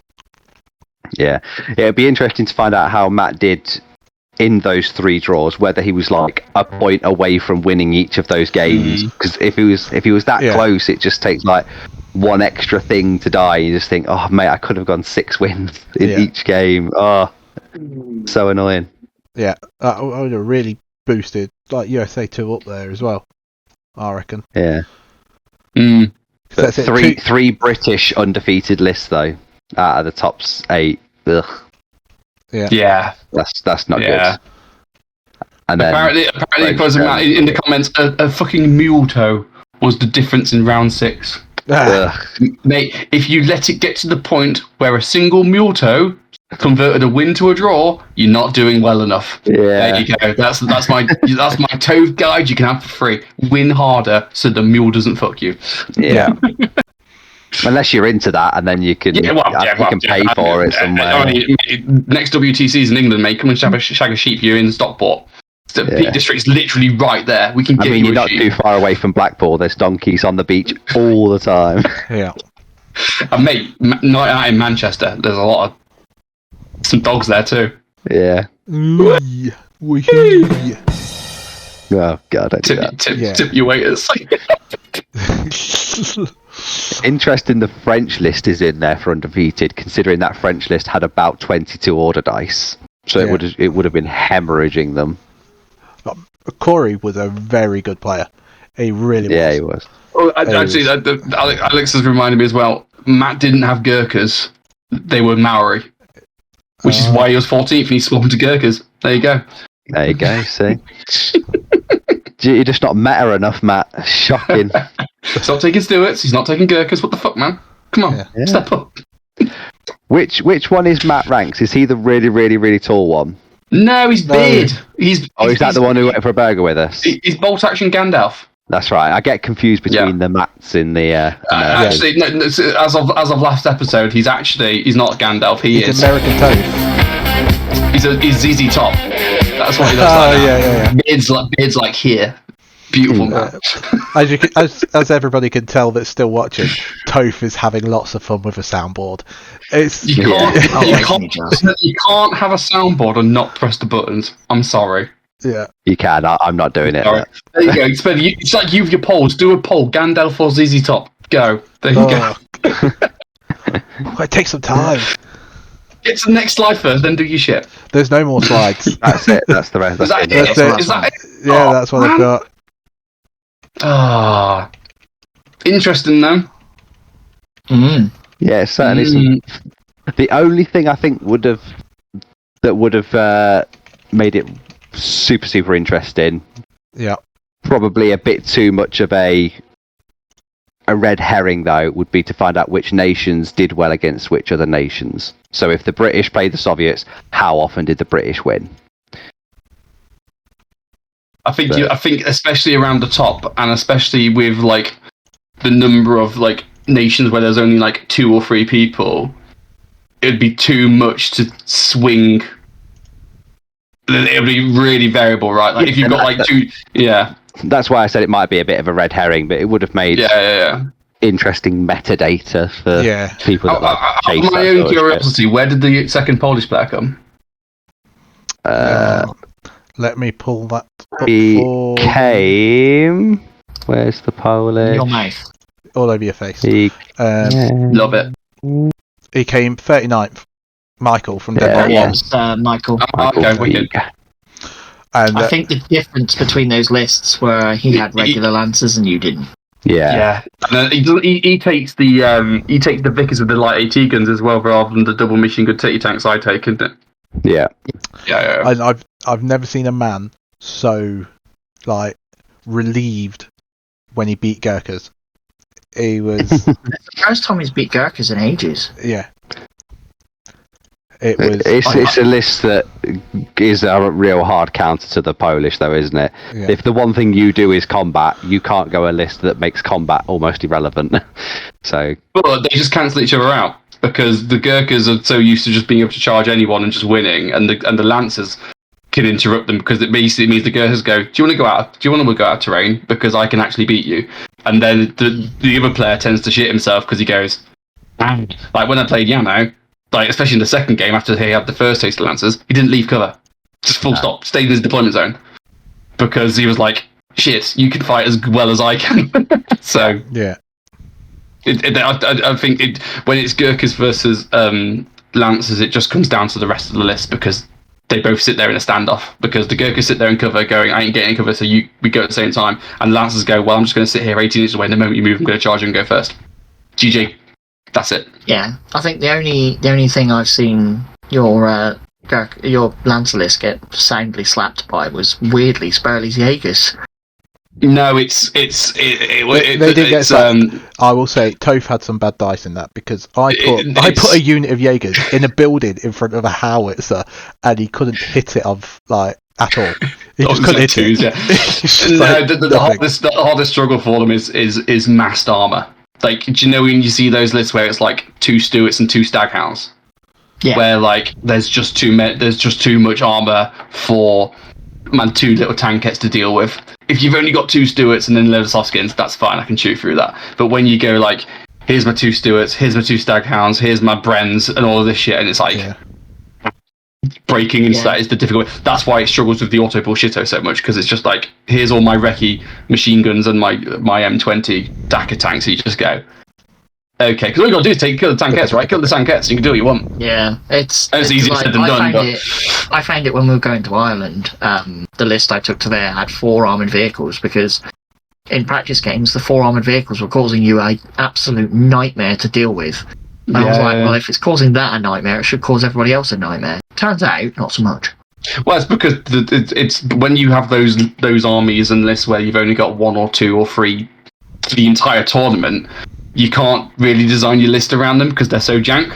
You need to design your list around, the US players, the German players, the British players, the Soviet players, because that statistically, you've got like an 80% chance of playing one of them every round. You might come across one jank list over the weekend, but you'll definitely come across double Stuart, a veteran infantry list.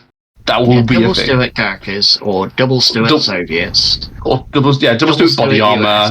Yeah, exactly, yeah. Or the double Stuart US list tend to have a load of regular troops, because it's just how you fight. Even the Germans, well, guess what? They're going to have engineers, they're going to have Faust, they're going to have Brandenburgers, they're going to have 2 Panzer IIIs with 18 machine gun shots. It's still the same sort of vibe. It's the list like the Japanese, the Polish, and the French, where they're just completely different ways. The French is like, here's 60 infantry and 3 medium howitzers, and you just go, what? You can't. Yeah. It's a completely separate thing to plan around. But I think you'd be stupid to try and plan around, the 28 dice French list, because you might play it once. Yeah. At most. And if you do, and it's a bad matchup, you just got to pray that the rest of your team get you through that round. Yeah. More information from Lars. British list versus US list. They won 3 out of 3 games versus Denmark too.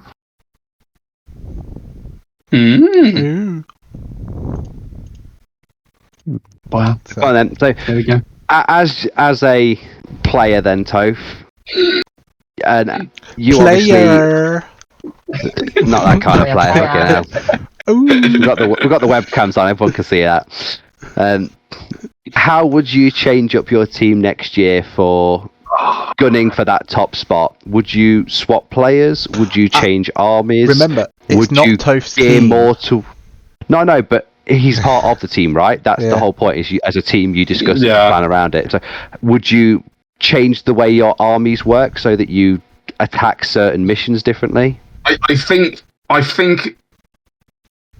there's definitely some elements of if it ain't broke, don't change it. So like Rich with his Gurkhas knows his shit.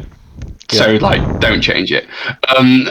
Alex with his Chinese did perform worse than Alex with his Japanese, but they're still kind of similar lists. But that's kind of what he's his style of this, right?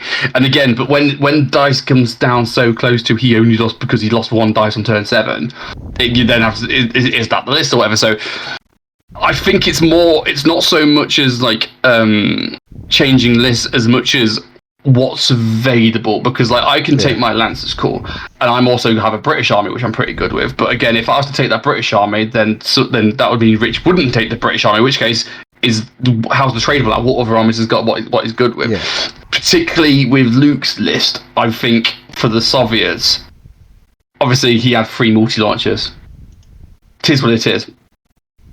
Last year it works, this year it didn't. I probably think we need to come up with a plan, because Luke's a good player, he's not shit, he knows his shit, but I think we need to come up with a plan so we're not reliant as much on, oh shit, I lost 6, I didn't roll enough 6s, what happens, you know what I mean? I think we just need to get that reliability up so that we don't get caught out, because we want to win for a point where you're not getting fucked over by 1 dice on the last turn, right? You need to win comfortably. or even lose comfortably. At least do be more comfortable in what you're doing, because those knife edge ones is the killer. Because when you lose a tournament because you lost with a single dice roll, not only, at least because it's so not safe, you're then gonna forever like try and double think. Oh shit! What if I did that? What if I did that? What if I did that? Whereas at least if you're like, right, this happened, no, that happened. At least whatever answer it is, at least just it's what happened is solid and stable. Do you know what I mean? As for myself with my Lancers, it's like I've gone. Out of the 12 games I've played with them at the WTC, I've won 11 of them. So they're proving that they can freaking work, right? Like that. So, but part of me, again, I don't, from a personal level, I don't want to be that guy who, he has his one list, and that's all he does. Yeah.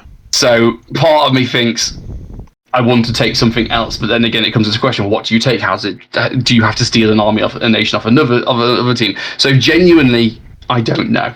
I think there's going to be some bigger movers and shakers around teams 2 and 3, because they were much more kind of a bit all over the place in terms of player rank. Like at least, like I know, obviously, it went Luke, Alex, Rich, and then me in terms of our ranking, but we were still all in the top 35. Do you know what I mean? Whereas in England 2 and England 3, there were some players who were up in top 17, bottom 60th. You know, like I feel like that's, at least from me as a rep. Obviously, it's not just going to be my decision. Obviously, once we pick the captains for next year, we'll sit down. We'll go, right, who do you want in your team? We'll do pros and cons, that kind of thing. I think those are the teams that need more focus in terms of moving people around. And you don't know, right? Because maybe one of the best players in the country, Mr. Damn the Man, Dave Lane, goes, actually, I don't want to TO this year. I want to come and play. In which case, well, that's going to change things up. Maybe some Welsh players stop pretending they're Welsh. Shit, that would change things up. Do you know what I mean? Maybe one of the top players goes, shit, I can't come this year. I've got a wedding to go to. Like, you don't know. But then... If you did... Do you want too soon, man. Too soon. So, if you did the England teams next year, if you just took 3 again, based on where people finished this year, only one person from England 2 would still be in England 2. 1 would become England 1, and 2 of them would drop down into England 3. So who would I take from England 2 up into England 1? So your England 1 team would be Utoph, Rich, Phil from England 3, okay, and Johnny Curran. That would be England 1. If you went by pure ranking, pure ranking. But the thing is with that is that something causes an issue with the British list. Yeah, Rich and Phil both play British. England 2, you'd have Liam, Alex, Owen, and Phil. That's actually 4 different armies. That is a scary team. That is actually, They play 4 different armies. That would be good. England 3 would also be the land of the Russians, because it's Luke. Alan plays Russians quite well. He took Japan's, but he's got a Russian army, hasn't he, Alan? He's got everything. Yeah. Got everything, yeah. Martin and Miguel. Martin took Soviets, Miguel took Soviets. That's the land of the Soviets. What you can take away from this is the Soviet list was struggling. Yeah. And also, like, with it being in England next year, changes the dynamic up as well, because those people who may be good players who have never been able to come before, just from a disposable income aspect, suddenly it's a lot easier to get to Stockport for a weekend than to actually get your passport, get on a plane and fly. Yeah. So, and also when Dave's saying, Tove, you need to get me 5 England teams, that also changes things, right? Because then you won't need to do that. I tell you what. I hope not. I tell you what you should do. Yeah. Russell's son, he's not a slouch when it comes to playing bolt action. If you could get him playing for England whilst Russell plays for Wales. That'd be an interesting conversation. How are you Welsh and your son's English? What's going on? Lars brings up a good point, actually, for all players, is that he's bang on. The strength is playing the same army very often. And he's made the same mistake I made last year, which was, oh no, let's not play my Japanese, let's play this new Romanian one. Oh, I don't know how to use this. If you watched the last episode about the Idiot's Guide to WTC from the England perspective, one of the key points we did raise was comfortable filth. And don't just bring something because you think it's hot. Bring something that you know you can run. and it might be boring. Again, I need to have a bit of a soul searching, but I know my Polish inside and out. And it might be that I bring the exact same list for the third year running, but it gets results. Yeah. Yeah, to be honest, until a list stops getting you results, keep using it. I think if the Italians really step up in the next year in terms of the amount of machine gun tanks they bring, we might have to consider it, because that'll be the next thing. But I know that you guys are also talking about upping the points to like 1100 or whatever. That also changes shit because suddenly like, toys. So I have personal opinions on 1100. I am not one to pass judgment. I will turn up regardless. It was something that was can't list at 1,000. It was something that was mooted, but there were quite a lot of games where we had to kind of. Don't get me wrong. Everyone got to the end of turn 5 in all their games, but we want games to finish because you don't want to have to call it at the end of turn 5. You want it to keep going until 6, 7, if need be, and determine a winner. So 1100 points is probably a non-starter, so it's more likely just going to be 1,000 again. But we are going to introduce some new lists, so things like Hitlerjugend, Inter-Allied Commando, some of those specific army lists that you can take, and then there's going to be more units. There's going to be more units added in as well to the additional units. Orcs, Necrons, Bretonians, they'll get a list as well. Yeah, we're taking the shrews and the mice from Burrows and Badgers. Yeah, as well. we're really going to mix this meta up next year. Yeah. I mean, I've said it for the last 3 WTCs, so probably not. But we could be playing V3 next year. I've asked the question, but I cannot get an answer out of Warlord. You know what we'll be playing? You know what will be out next year? V2 of Actung Panzer. Yeah. You'll be coming along to the Actung Panzer WTC because it'll be better supported than Bolt Action.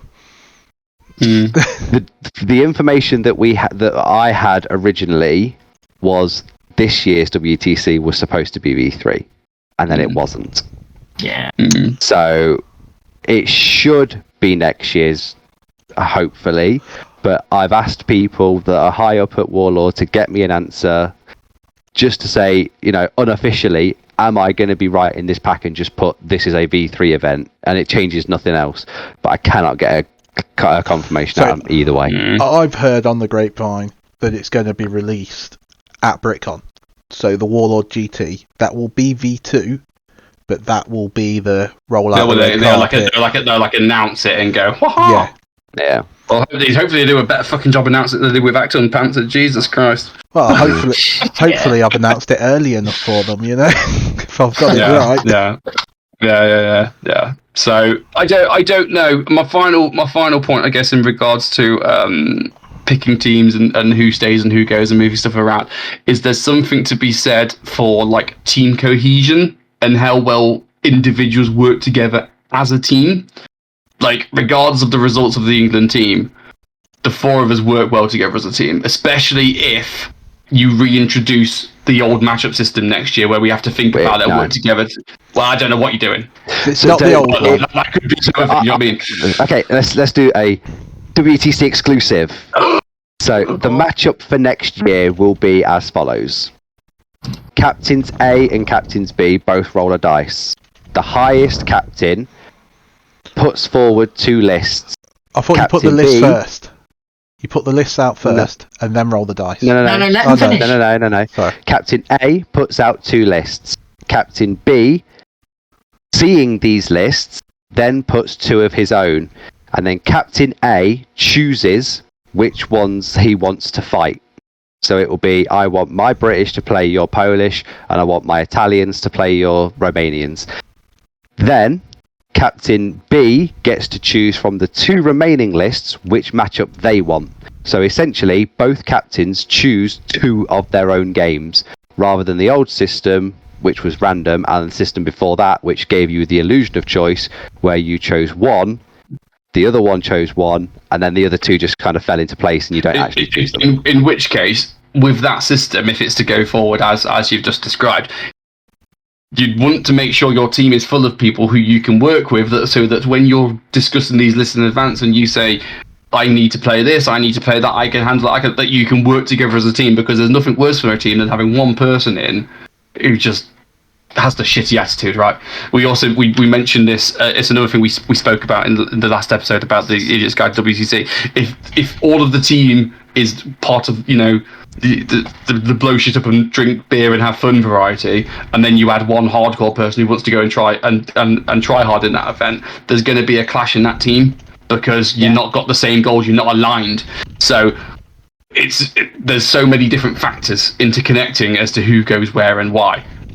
And that's what makes it fun, right? It is a really tough choice, and it can be the difference between winning and losing the event. Mm-hmm. So it is something that definitely needs a lot of thought. It's ones where you think, do we take people's finishing for the last 3 events throughout the year, and how big were those events, and does that matter? How people play, and I guess for me as well, like Alex, my captain, was a phenomenal captain for England one. Absolutely saw us right, did a better job than I ever did.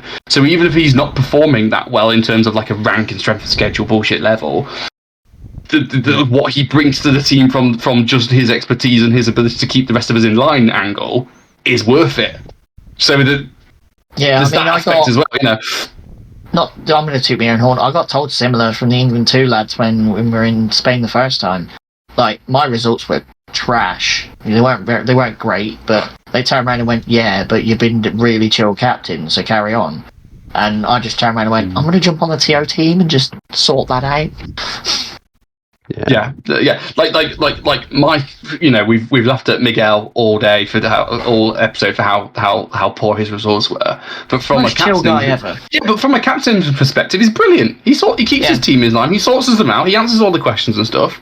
So, like, you don't want to lose that experience by going, you lost your game to get off the team. Do you know what I mean? There's more to it than that. So, well, next year, there will probably be on 3 teams per nation, just because we don't want the Spain 4 and 5 situation to occur with the English. We don't want people flying over just to play 4 English teams. But I think Wales are going to be sending a second team. The Scots will hopefully be back in, and they will definitely be, hopefully be sending 1, potentially even 2. Yeah.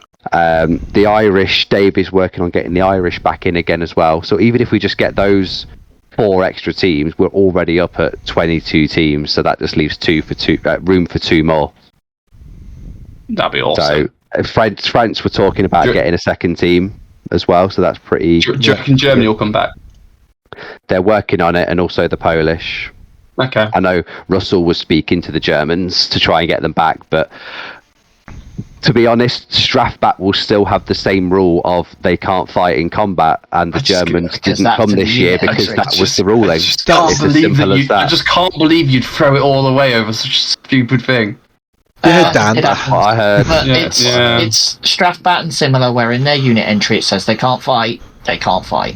Oh, it's the rules. Let's not beat around the bush. That is the rule. That's how it works. So just because you don't play that rule, it's like turret jam. It's the rule in there, but no one plays it, and it is universally hated. So everyone agrees it's gone. But this is a rule that is in the book, and everyone knows it is. It's just you don't play it that way. So, but I would love the Germans to come back. Yeah. I've never had any issues with the Germans apart from the one thing that was a couple of years ago. Line in the sand. But now I'm the TR. I'm not the player. I don't give a shit. We've potentially got and prove your worth. We've potentially got half a German team already. Not for because there's Sebastian in the comments has said him and Felix will start building the new German team. Oh fucking hell! Felix joined the German team. It's like Wales all over again. Are you German? Are you US? Pick a fucking passport. He's got dual nationality. At least he has the passport. We get the Dutch back in. Yeah, I'm taking the piss. That's much more. Hopefully we get the Dutch back in, but the Dutch wouldn't come this year because the Dutch couldn't come this year because we wouldn't loan them Alan. Yeah. Well, Lars was trying to drum up a third Danish team as well. Good lad. Yeah. Love it.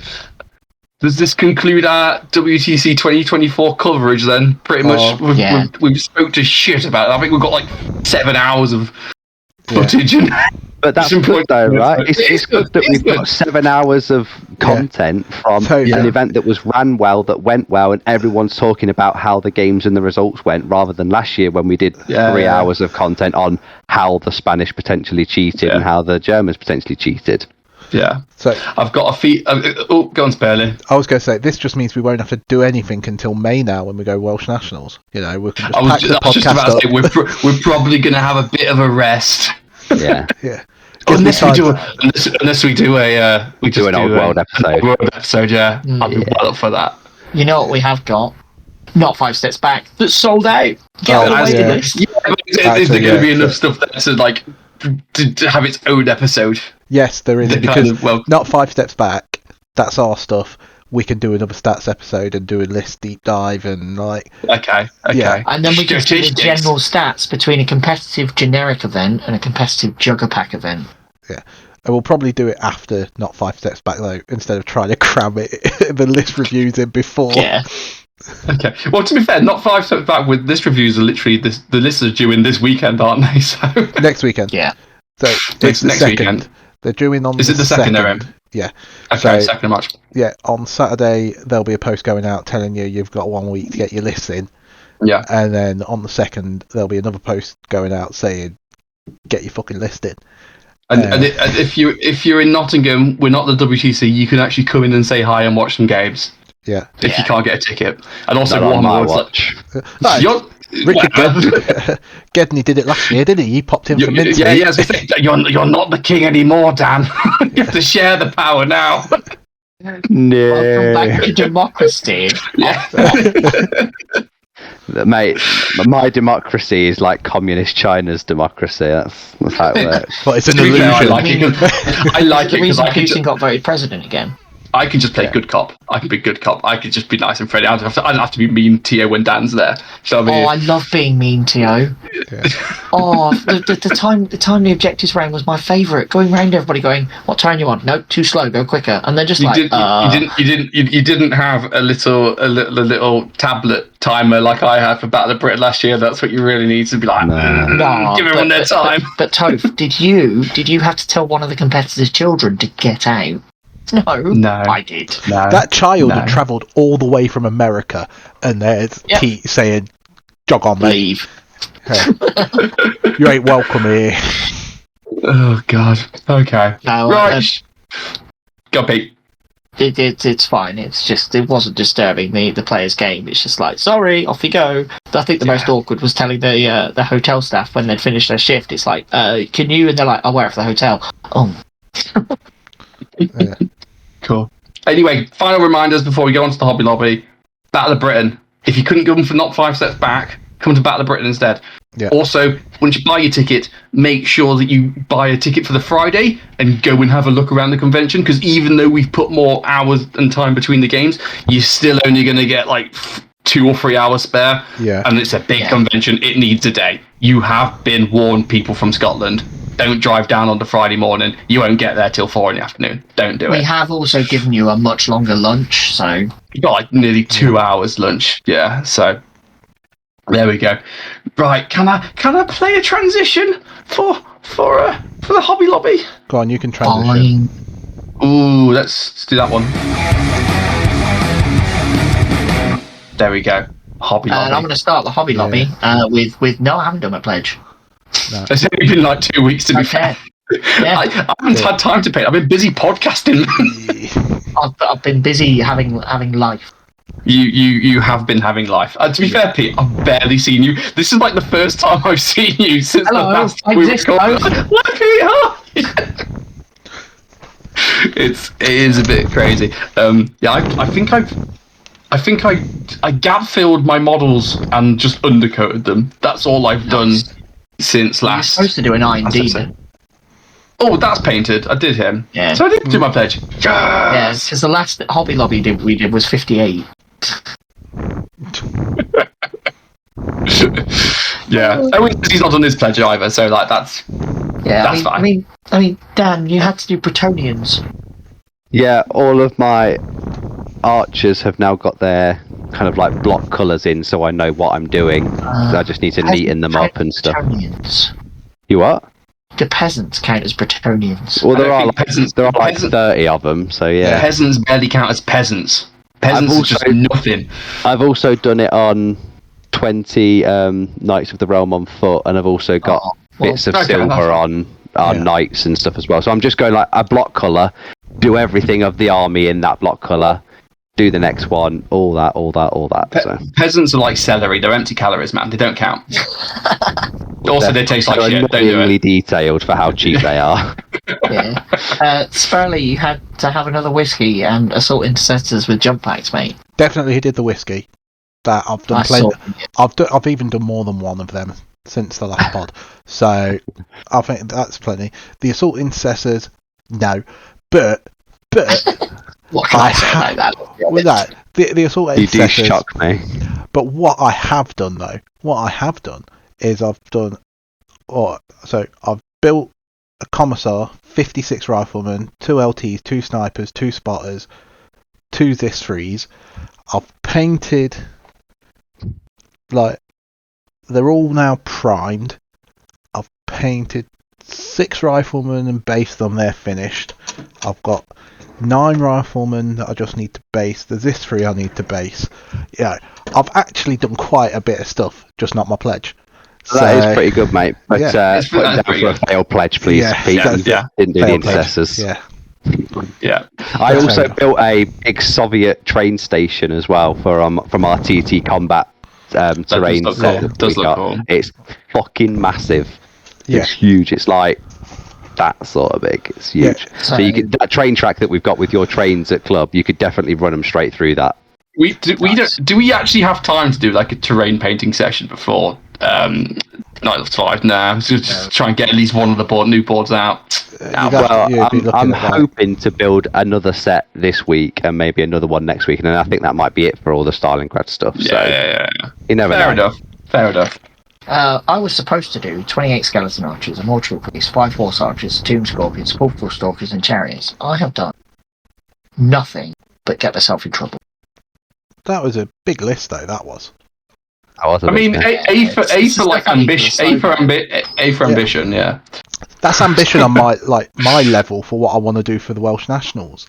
It's like I've got off to a good start, but we'll grind to a halt, and it will get to a week before, and I'll be like, I've put this list in.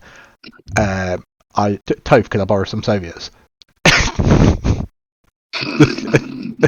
Wow. So sure. For what I'm pledging, I'm going to pledge for the next month now because we're not doing weekly. That takes too much of my brain. Yeah. I'm going to try and get my old world slow growth stuff done, as well as put a list together for Welsh Nationals. I suppose I best have one, right? Yeah. I'm floating between ideas currently for Welsh Nationals, but I don't know what I'm going to do yet. I don't know what I'm going to do.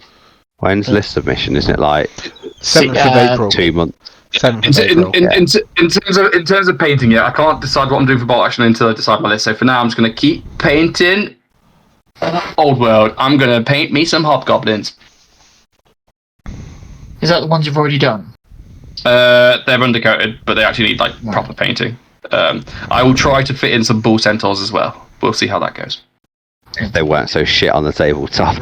Mate, they were so wank, weren't they? That's Yeah, they were depressing. awful. You know when you get a model that looks really bad, it's like Bolt Action getting your big tiger, and you're like, yeah, big tiger, and it's shit, and you're just like, man, that's garbage. I've got these massive, 12-foot tall demon bull cow centaur things, with massive hats because they're Chaos Dwarves, and it's like, nah, bollocks, mate. Yeah, they were wanking our game. Really wank. Yeah. Sad times. Right, I will pledge. Dan? Yeah, I will pledge another kit or 2 of the Stalingrad board from TT Combat, and I will also pledge more colours on more Bretonians. Wow. Yeah. Well, at least it's Da-dee-da. progress. Progress is good progress. Yeah. I'm actually making paint. I wanted to do a bunch of painting today, but I woke up and I was basically blind today, so I just couldn't do any of it. I mean, how's that changed from every day? Yeah. Well, the last few months, my eyes have been okay enough to paint base colours. So. Stop wanking, man. Listen to your body. I'd rather do both than just whinge about it. If he does the opposite to wanking, will that make his eyesight better? I don't know what the opposite is, but I'm just throwing it out there. Swallowing. Yeah. We're there. We're nearly done. Hurry up, Spurs. Let's go. So I'll get like at least 30 riflemen done. 30 riflemen. Okay. Yeah. And now we've got all the pledges in. I would just like to say hello, Akhtar, in the chat. Yeah. Morning. Yeah. Morning. Maybe we could get him to do the terrain stuff for us. Oh, that'd be lovely.